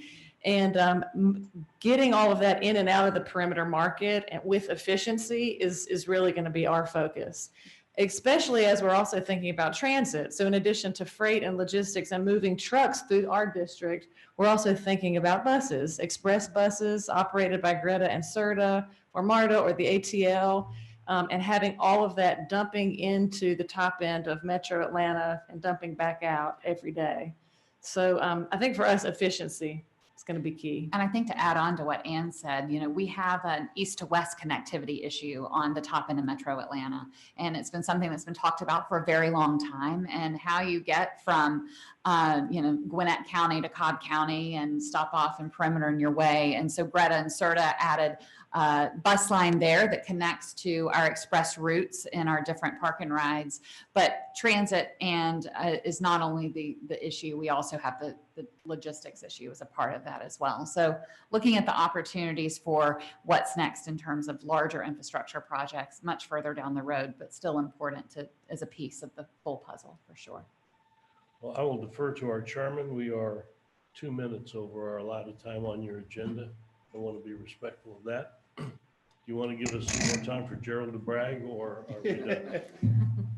Why don't we do one more question for the panel, and then That'd be great. Are there questions for the panel?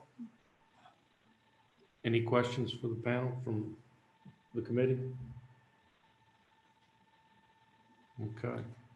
Well, I want to thank y'all for your time. Thank you. Mr. Chairman, thank you for, again, what you do for ARC. And Daniel, thank you. That you guys have been a great resource on the truck parking. So thank you.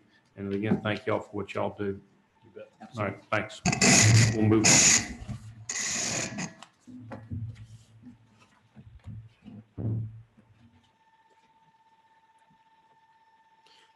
All right, thank you very much for that. And Carrie, thank you. And thank you all for your leadership. Been great partners over the years, and I will continue that partnership in this as we continue to move forward. Next, we've got our planning director, Jan-Ann Miller, is here.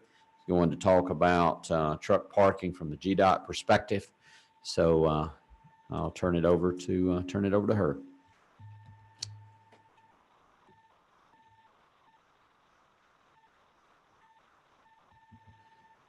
While you're coming up, let me make sure I understand this correctly. But one of the things too, we're trying to coordinate Zoom and people are typing in questions and issues. So there's a lot that's going on up here today that we normally don't have to deal with in these meetings. But I think they want me to announce for our Zoom members, if someone, if someone in 606 has PowerPoint, they can minimize the Zoom call to load it up. So we're going to do that right now.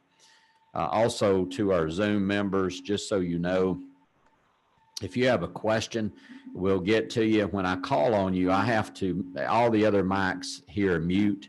And then it cut, and then when I let them talk, it mutes your mics. So we have to go back and forth. So there may be just a slight delay. So thank you for your understanding.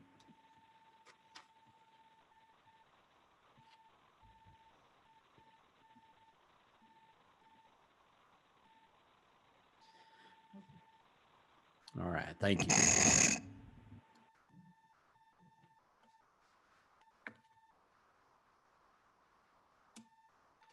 Good morning, everyone. Thank you to Chairman Beach and Chairman Tanner for continuing to convene this commission and the vital work that's being done here.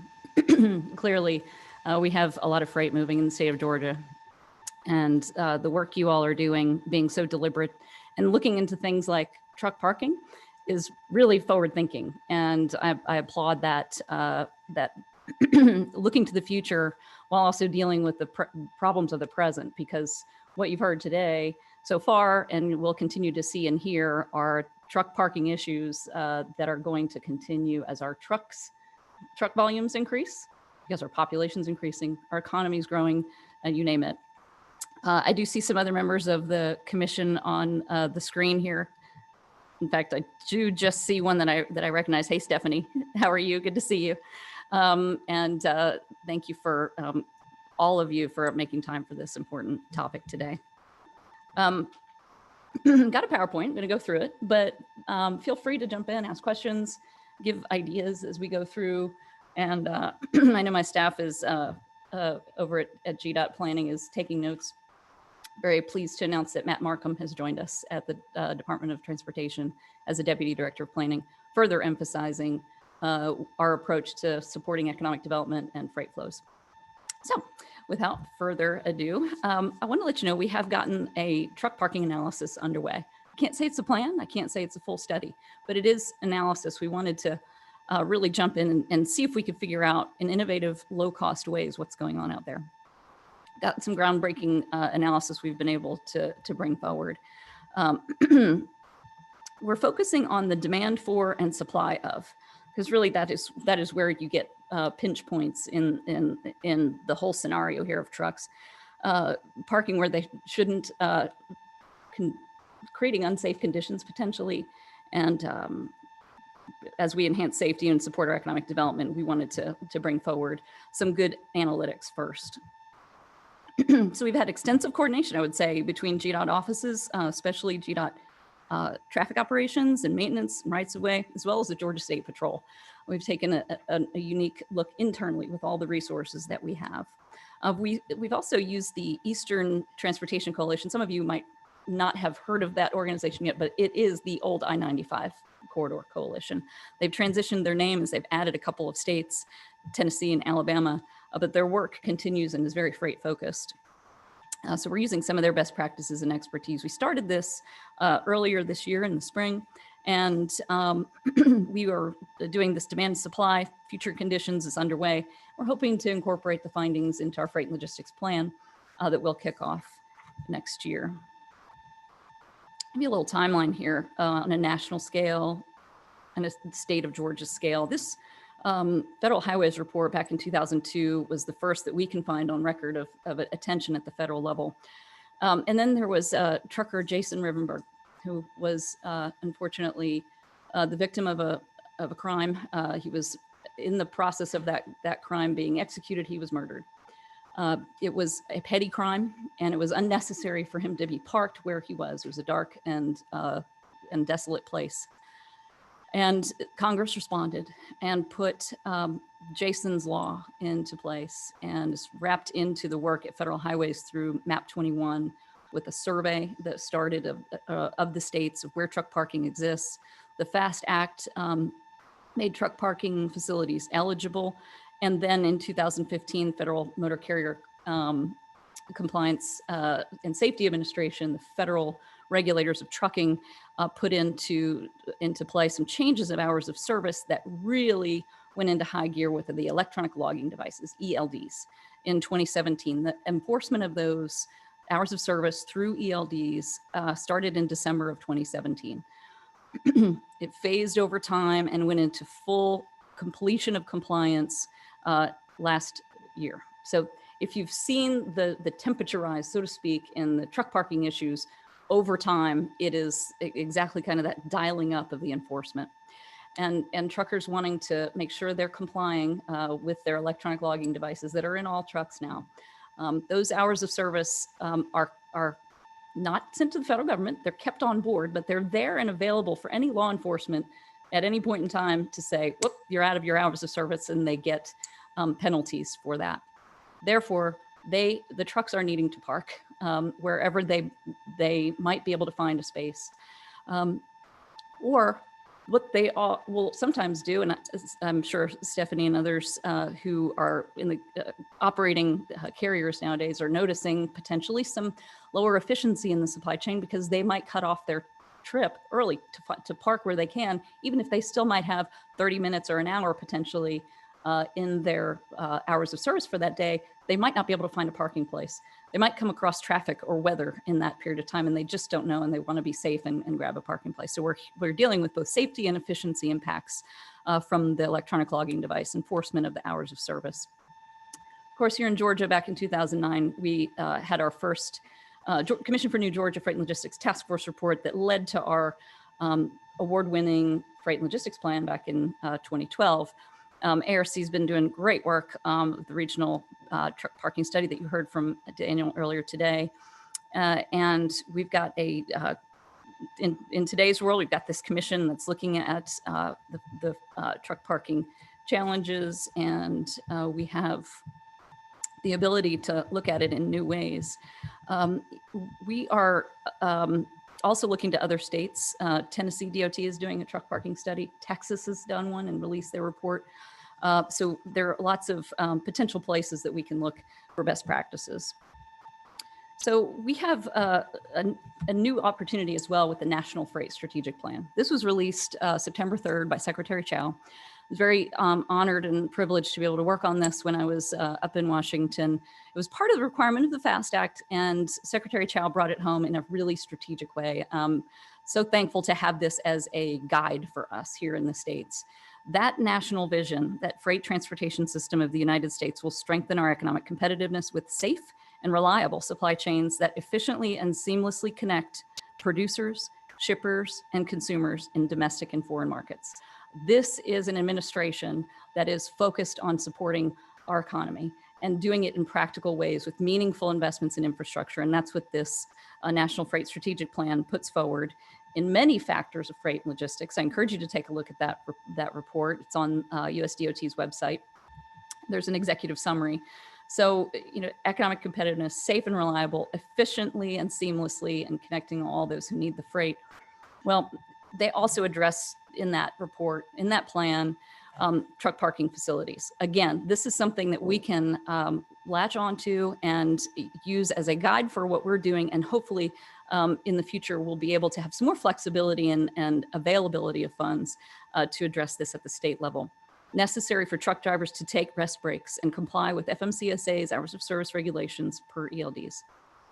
So what's causing this? Why are we worrying about this? Well, we've got severe shortage of parking. Obviously, it's pretty simple supply and demand there, as well as a lack of information for drivers.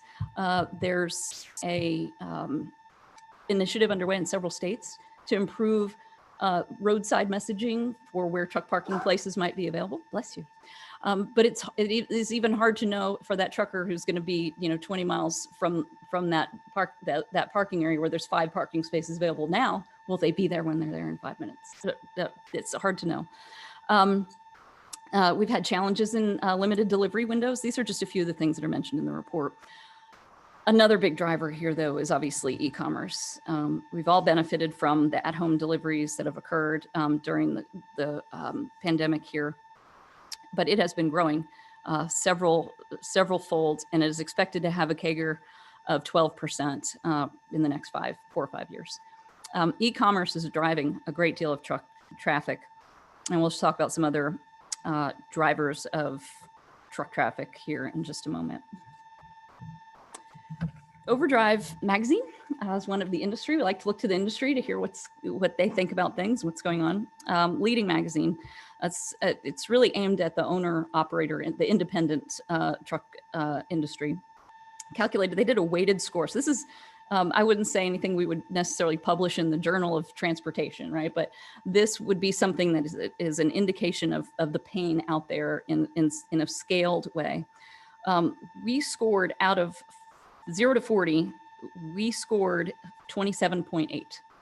That's good. The more closer to 40, the better. So having a 27.8 score in the mind of independent truck drivers is not bad, but it's not great. We're ranked 20th in that availability. So they used all kinds of weighting factors, but the survey asked respondents to name the 3 states which they had the most difficulty finding truck parking. So you can see amongst the 3 states, we're not in the dark color. We're in the notch right below in terms of their top 3 states for difficulty finding parking. Again, not scientific, but a line of sight into the real issues.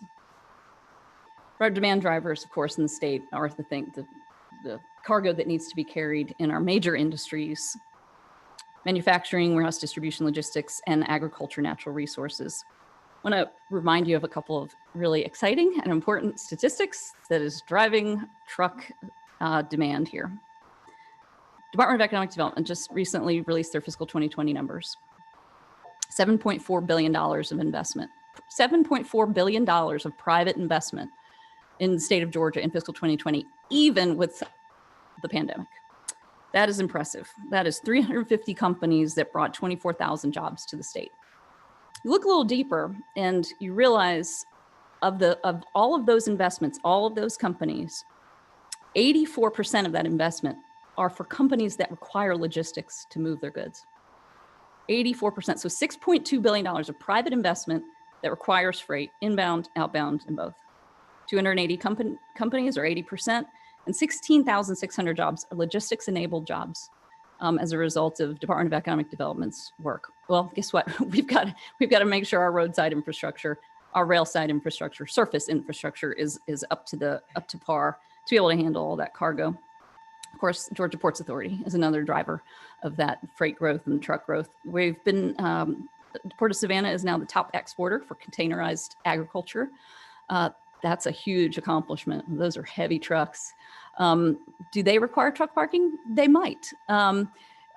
Agriculture does have an exemption of 150 miles, but as soon as they hit the 150 mile edge of their radius, they have to turn on their clock for their electronic logging devices. These are things we need to look into to see where the truck parking might be necessary to meet the safety and efficiency that we have. So even with the pandemic, the port moved 4.4 million TEUs last year. That's down less than 1% from the prior year. And but our docks and container tons are still up. We have 74 million square feet of warehouse space in Savannah, and Colliers says that we have 5 million more square feet under construction, and more is being announced almost every day, it seems. We have to keep up with the Port of Savannah on all parts of our infrastructure, including truck parking. A note here, this is some pretty interesting work that the planning team was able to do at GDOT.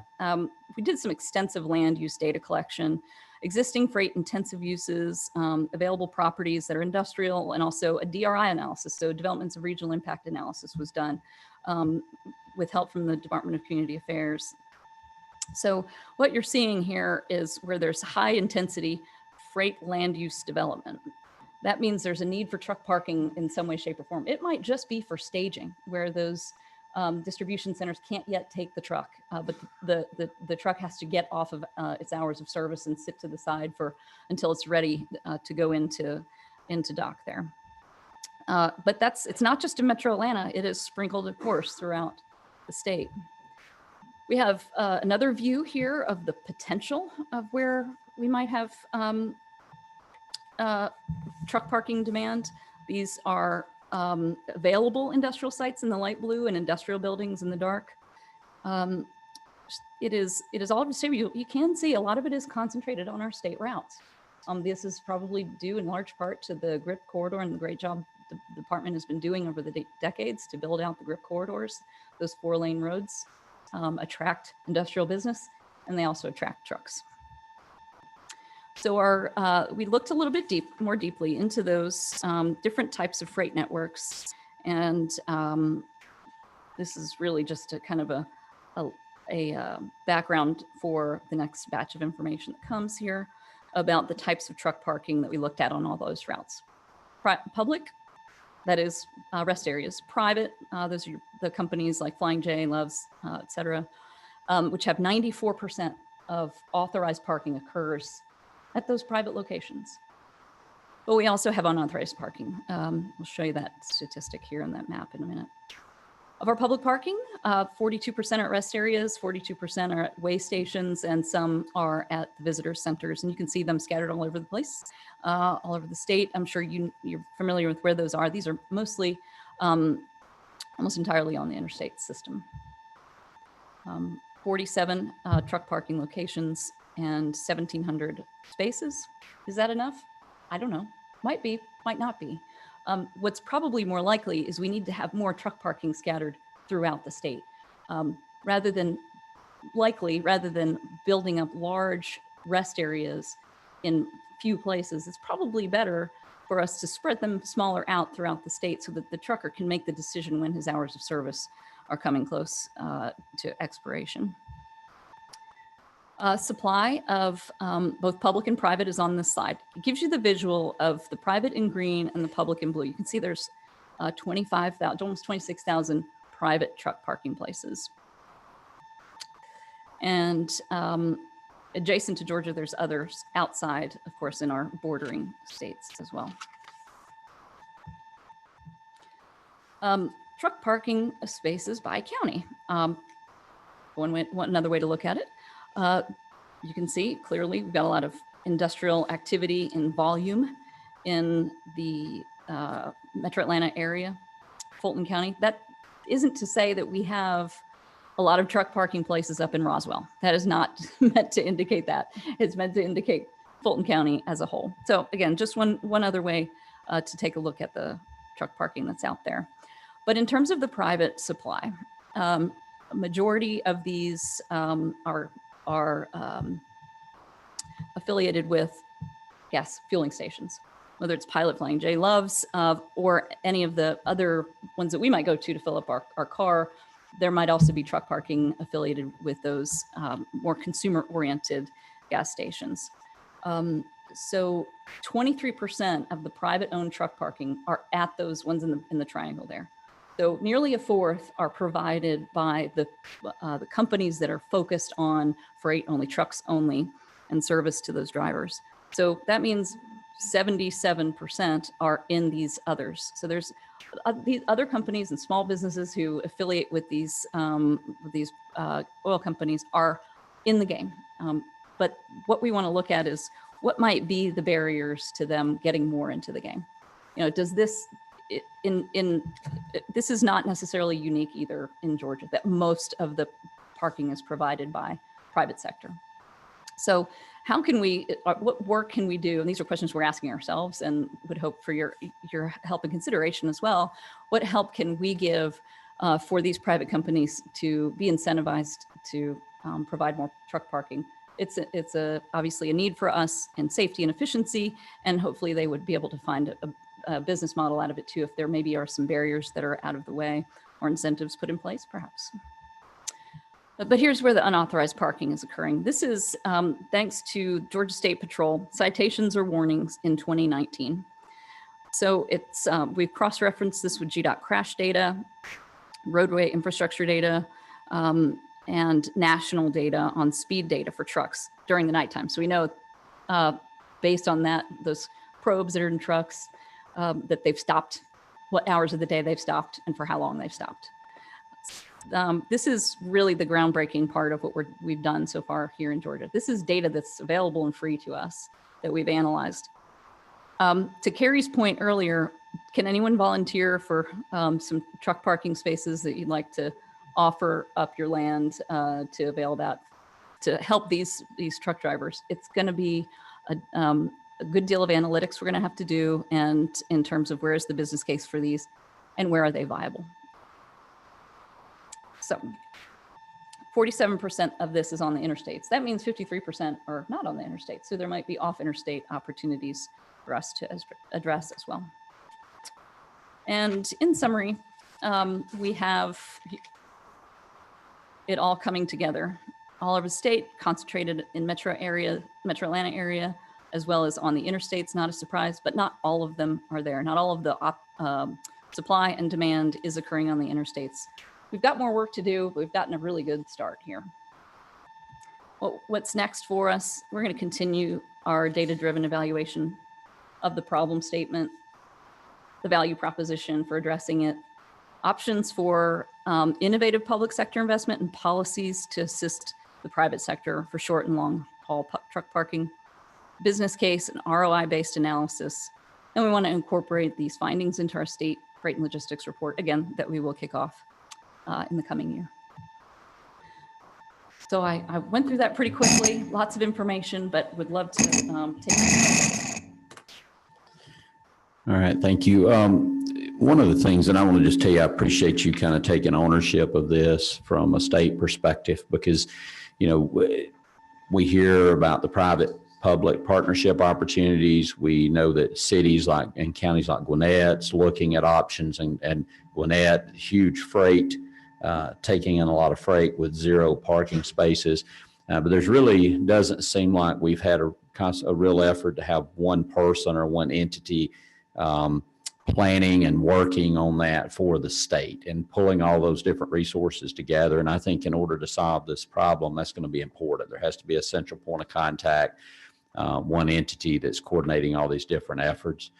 Not that GDOT's going to solve the problem, but someone has to be the one out front coordinating the effort. So thank you, and thanks to GDOT and Commissioner and others for taking on that leadership role in this. And I know Chairman Beach has some follow-up. Yeah, thank you for your presentation. And I wanted to ask a quick question. I know the main focus for us is Georgia, but I saw on, I think, page 2, it was called the Eastern Transportation Coalition. I'm not really sure what that is, but if that's a group, a working group, but are we talking to other states in the Southeast about freight corridors? And coming from USDOT, are y'all looking at it from a regional perspective?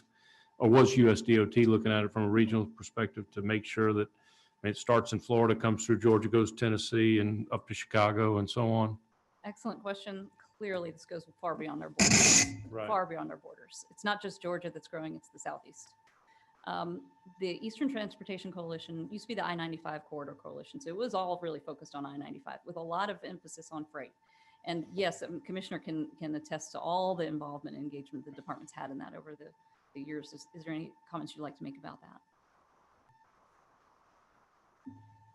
Yeah, thanks, Janine. And Chairman, yes, absolutely. We've been engaged with the Eastern Transportation Coalition. In fact, I'm the vice chair of that, and it's the Eastern Seaboard. And we leverage a lot of data. A lot of this data sets you've seen today came from them. We get a lot of real-time data. We're working across state boundaries and with local issues as well up this whole corridor. And as Janine mentioned, Alabama and Tennessee have joined, and they don't quite touch I-95.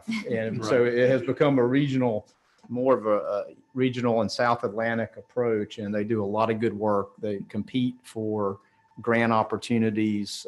It is a coalition of all the states, and it's a fantastic partnership that we continue to leverage. And in fact, we've got a board meeting tomorrow if you want to join. When do you become chairman? I'm not sure about that. From a national perspective, Chairman, the Federal Highway Administration, USDOT Secretary's Office is obviously working to make sure that they understand the data behind the demand, allowing flexibility where they can to states to make these decisions. And they're probably, I think we're all looking forward to a FAST Act reauthorization that hopefully can further address some of these, as we're not the only state bringing these issues to the table.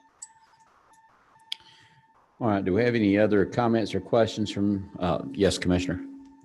Just a comment, and Janine got to it pretty quick, and she was very humble in that, but the National Freight Strategic Plan that did come out earlier this month has her fingerprints all over it. And in fact, that was one of her chief tasks while at USDOT was to develop that. And before she became in this role, we actually coordinated a little bit on that, and it was an extremely big lift. And I have read it, and I would encourage all of you to reach out and read it. It's a very good read. It's 112 or 120 pages, the full thing. But it's a good read. There's a lot of good data and information in there. That's the most up-to-date data I've ever seen, in fact, as it relates to these things. So it's very well done. I want to commend Janine for her efforts to get it across the finish line, even though it crossed it while you were in Georgia DOT. But I'll just, again, I want to commend her for her efforts there, and having her on our team in Georgia, as this commission clearly understands, is vital for our continued competitive advantage that we enjoy in Georgia. So we're at a really good place. I just wanted to make sure to acknowledge her work on that. She went by it, but I know who did all the work. So congratulations. Thank you for that, Commissioner. I had the privilege to work on it when I was there. It was no doubt the funnest thing I got to do. The rural initiative might have been up there right with that too. But I will tell you, the team at USDOT, since I left the past 6 months, have brought this really to the fore, made sure it was part of the administration's commitment to infrastructure that actually will work for our businesses. That Secretary Chow really took that home, and I recommend. She's got an excellent message, and it was a full USDOT effort. I think the only mode that was not involved in that, probably right up to the very end, might have been Federal Transit Administration. I mean, it was highways, rail, aviation, maritime, all involved in making sure they brought that multimodal, shipper-oriented approach. And thank you to the USDOT team up there, and Joel Zabat, who's the undersecretary, for putting a punctuation on it. Thank you. All right. I don't think we have any other questions. Thank you very much. Thank you. All right. Next, I think we have one of our own commission members. It's going to transition down to the podium, Rebecca Brewster with the American Transportation Research Institute. So we'll give her just a moment to get set up.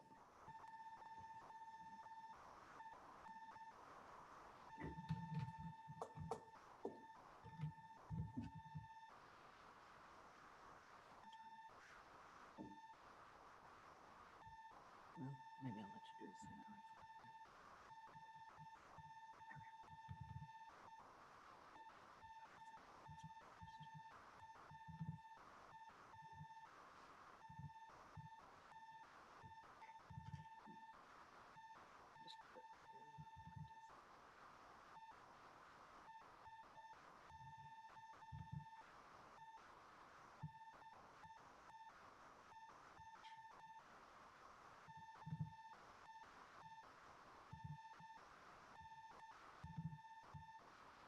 Mr. Chairman, while she's setting up, I know Senator Jones, you're getting ready to leave, but real quick, I wanted to ask you, because you are in the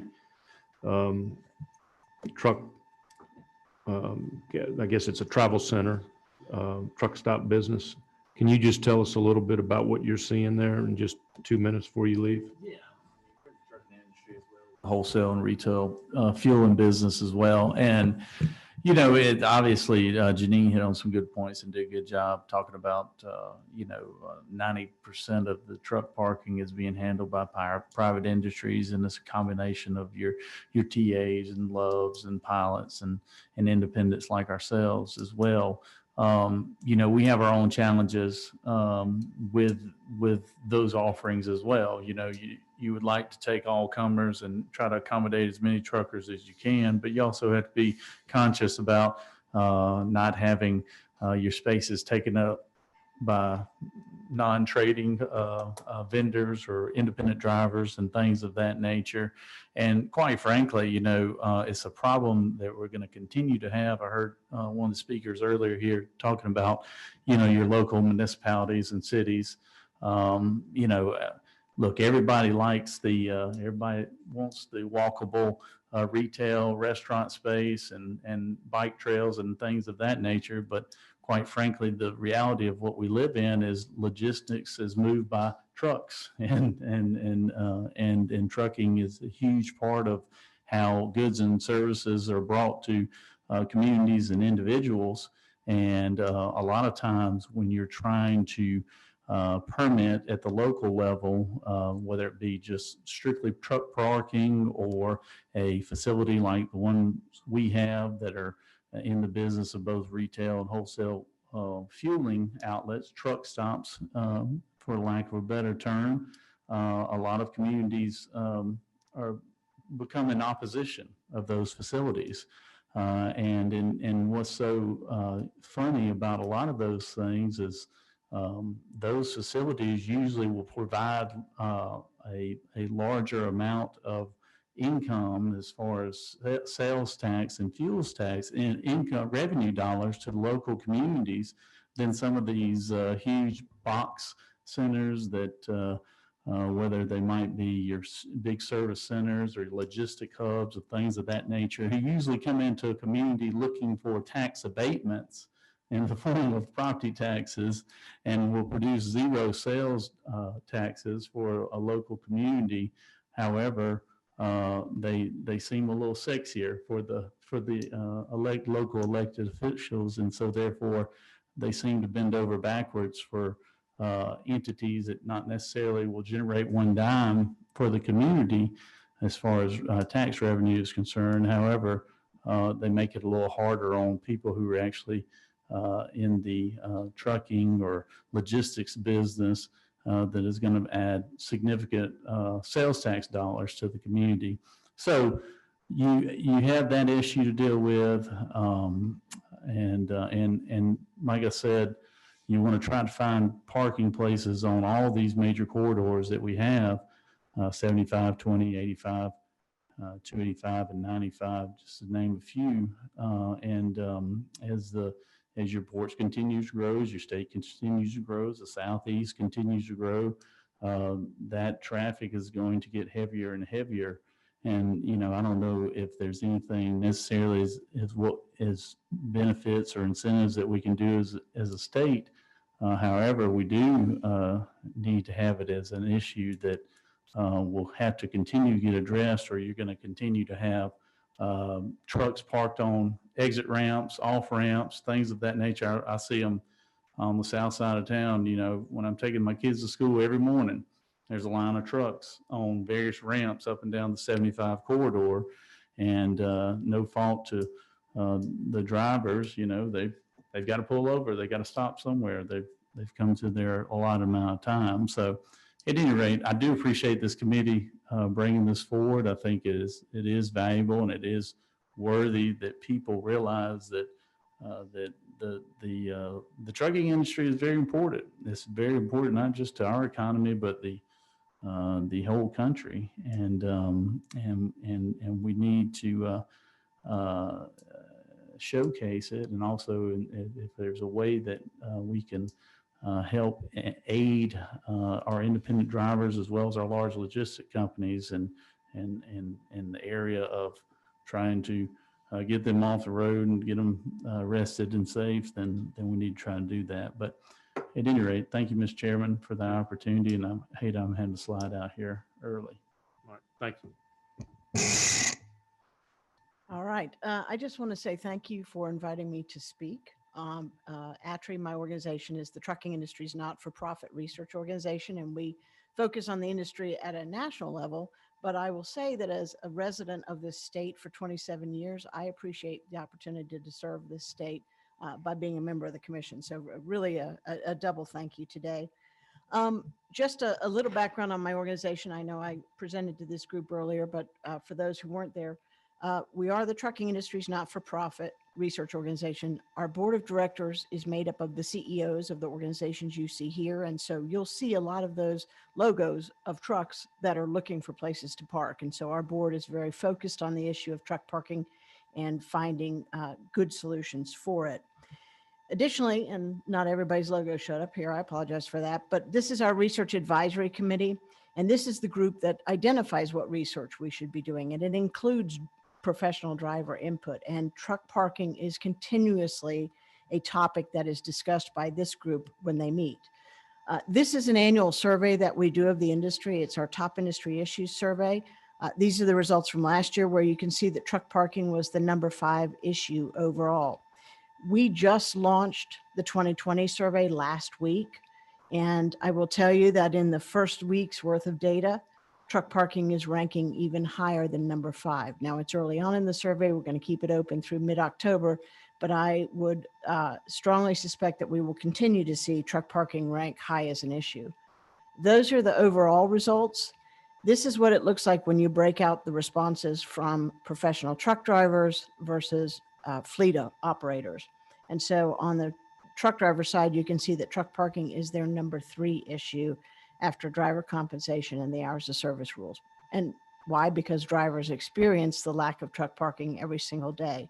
And so again, it is an issue that is very much on the minds of our board of directors, on our research advisory committee members, and of the industry at large.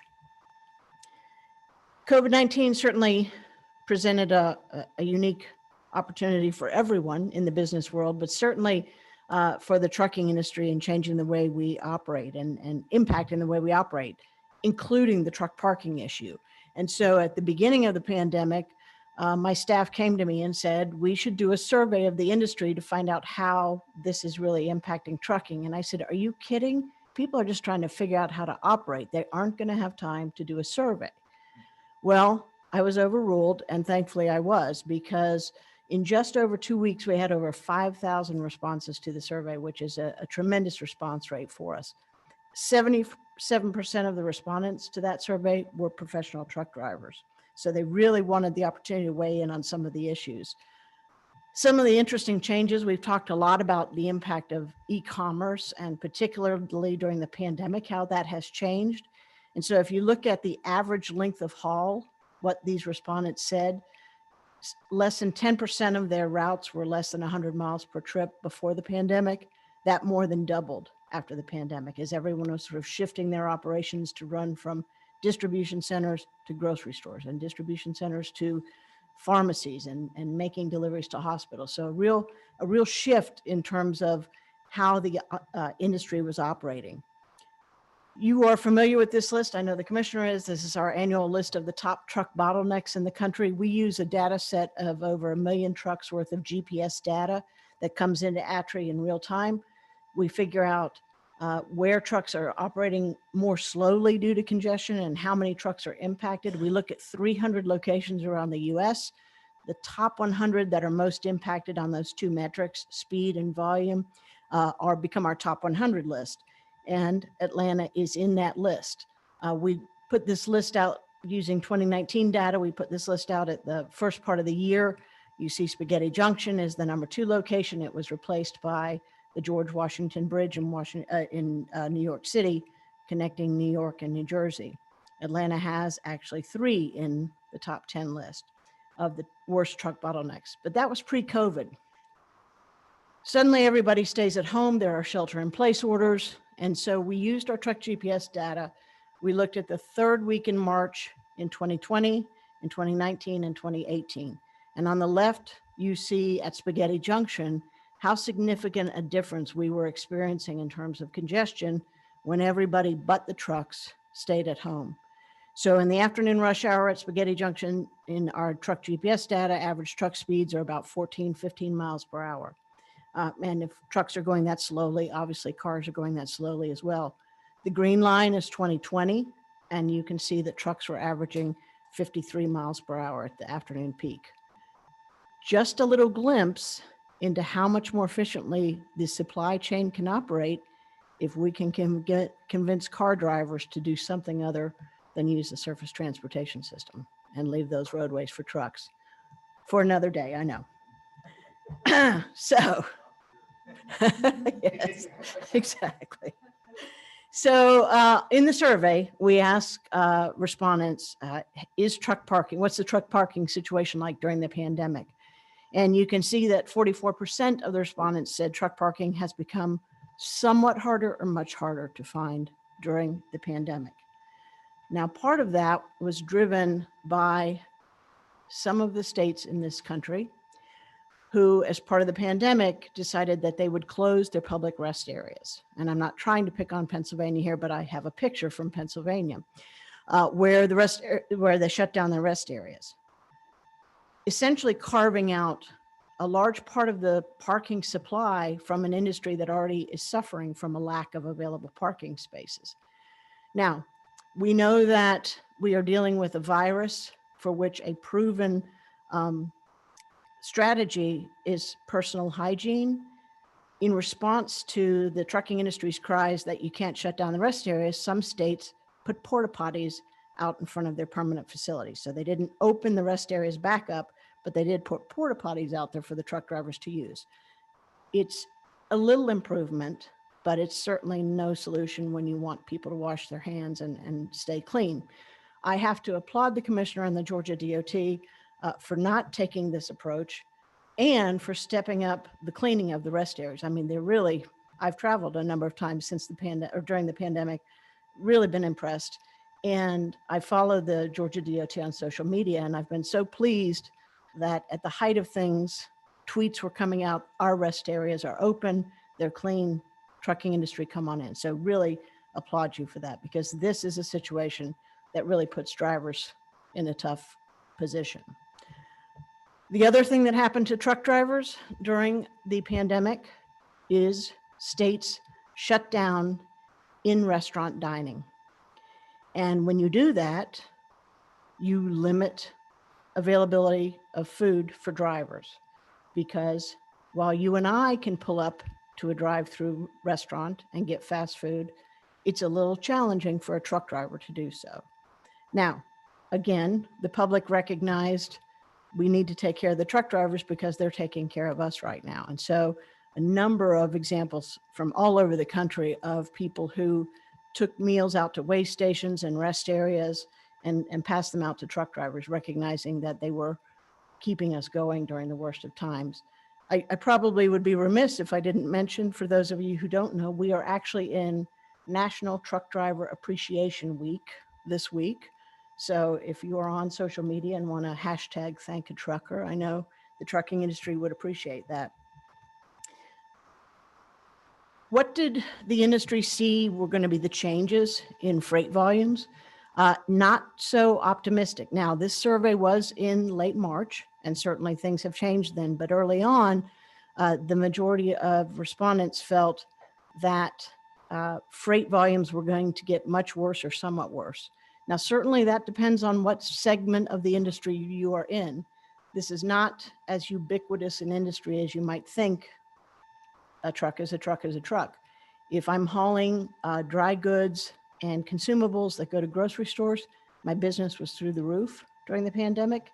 If I haul fuel, my business really literally tanked because we were all staying at home, not using gasoline. And so those fleets were very severely impacted.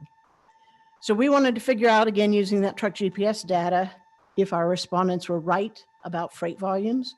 So we created a truck activity index. This is Georgia. This is not unsimilar from other states where you see that initial uptick in truck activity early on in the pandemic, where everybody's buying all their supplies to stock up for their houses. And then truck activity really started to dip. As we all stayed home, businesses shuttered, and there was not as much need for truck activity in the state. But then you see it starting to climb back up. Certainly, Georgia was protected in a way because its economic base is much more diverse. This is what it looked like in Michigan, a state that has a heavy manufacturing and certainly automotive manufacturing base, where truck activity just tanked during the pandemic, but again, starting to climb back. So we are going to have a continued need for truck parking. This, I think, is one of the biggest takeaways for the trucking industry, and the experience we had with states closing their rest areas during the pandemic is one of the lessons learned. Look at the number of fleets on the small side who had no disaster response plan in place before the pandemic. Trucking fleets of 15 or fewer trucks, the majority of them had no idea for how to do business continuity or operate under the pandemic. Now, I don't think any of us expected the severity of the impacts of this pandemic, But when you think about 90+% of the trucking fleets in this country are 20 or fewer trucks, that's a lot of businesses who were not prepared for this situation. So we have to capitalize on this. Things like learning to work with our public sector agencies ahead of time to make sure they don't close the rest areas to drivers, because truck drivers have to have those places to park. That's it for me. I'm happy to answer any questions if there are.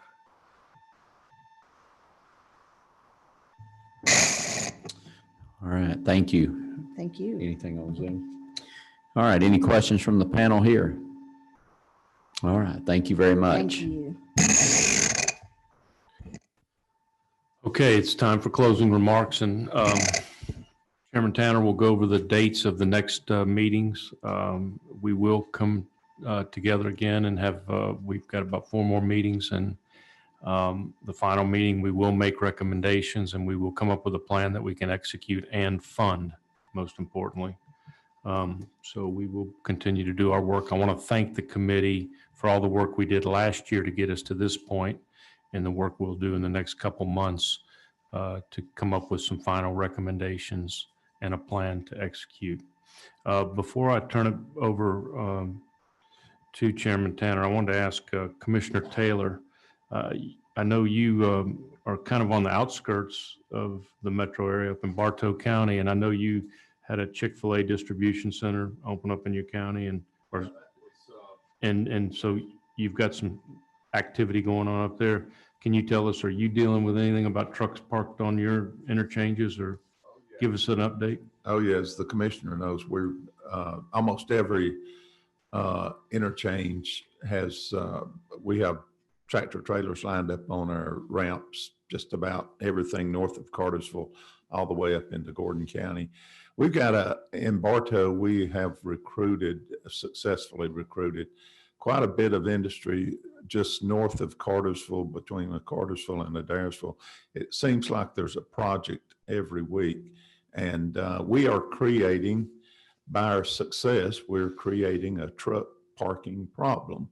I guess we want to see economic development, but at the same time, we realize that we have got to do something about the truck parking. And there's a couple of potential zonings coming up in the future, a couple of months, that I know 2 of them are dealing with truck parking lots. And I think it's going to be favorable if we can get things worked out with the communities that's close by, and particularly one of them that'll be a very large truck parking lot. So we daily deal with trucking and truck parking that comes through the community, but we realize that it is part of our economic growth. We don't particularly, truck parking lots aren't something sexy, as Senator Jones was talking, but it is a necessary thing that we know that we have to do if we keep attracting industry, not only to Bartow, but all of North Georgia, that we've got to deal with this problem. And I think pretty soon also. Well, thank you. And you're right. We are so fortunate to be the #1 state to do business, 7 years in a row. And we're a victim of our own success, but I want to keep that success going, and I want to keep that port growing at double digits. And we'll come up with a plan to execute, like I said. Representative, did you have a question? Did you want to make a comment? No. Anybody else want to make a comment on Zoom? Any comments? Any other committee members want to make comments before I turn it over to Chairman Tanner? Okay, thank you. I'll just say that Felicia Moore is with us on Zoom, and she wanted me to let everyone know that it's great seeing everyone, great information, and also encouraged us not to forget community input. That trucks, traffic, and parking are important issues for all of our constituents. So let's remember that. And before we close, I just want to ask, I don't know that we have anyone here, but we always are open to public comment in these meetings. Is there anyone here that came to make a public comment? All right, seeing none, let me mention a couple of things. First, Chairman Beach and I established a subcommittee of this broader commission that's going to be meeting and working. That subcommittee's tasked with looking at federal, state, and potential private funding sources and bringing back some recommendations, kind of an outside-the-box thinking group. It's made up of Brad Skinner, who's going to be chairing that subcommittee, Griff Lynch, the executive director of the port, Russell McMurray, the commissioner of the Department of Transportation, and Mark Markham, the director of the Center of Innovation for Logistics. So I know they've already been working, and we're looking forward and excited about some of the recommendations that will come from that subcommittee later this year. So thank you for the work that subcommittee is going to be doing. Chairman Beach mentioned we've got the proposed dates to finish out the year. I'm going to go ahead and announce those now. We'll have Chelsea send these out. Agendas for these meetings will be forthcoming as we get a little bit closer. All of the meetings, unless announced otherwise, we plan to have here in the CLOB and at the Capitol. It's easier for us. It's easier for our staff, given the fact that many of our members are joining by Zoom. The next meeting would be October 14th, and the primary focus of that meeting would be workforce development around the trucking industry and logistics industry. So we're October 14th. The next meeting would be October 27th. The focus of that meeting will be rail infrastructure and the need for rail infrastructure investment. The meeting after that would be November 10th. The general focus of that will be the heavy infrastructure, bridges, freight bottlenecks on our highways, and funding ideas, infrastructure funding ideas for that issue that we know exists. And then our final meeting would be December 2nd, and that would be a recap and recommendations. Like Chairman Beach said, it's the plan of this commission is to come up with recommendations for each of the problems we identified last year, and we're going to be working hard to do that. So any of the commission members who have ideas and thoughts, things that you feel like you need to see on these agendas, people you need to hear from, let Chairman Beach or myself know. We'll be glad to try to incorporate those things in. And thank you all for being here today. And if no one else has anything, I think we will stand adjourned. So thank you very much.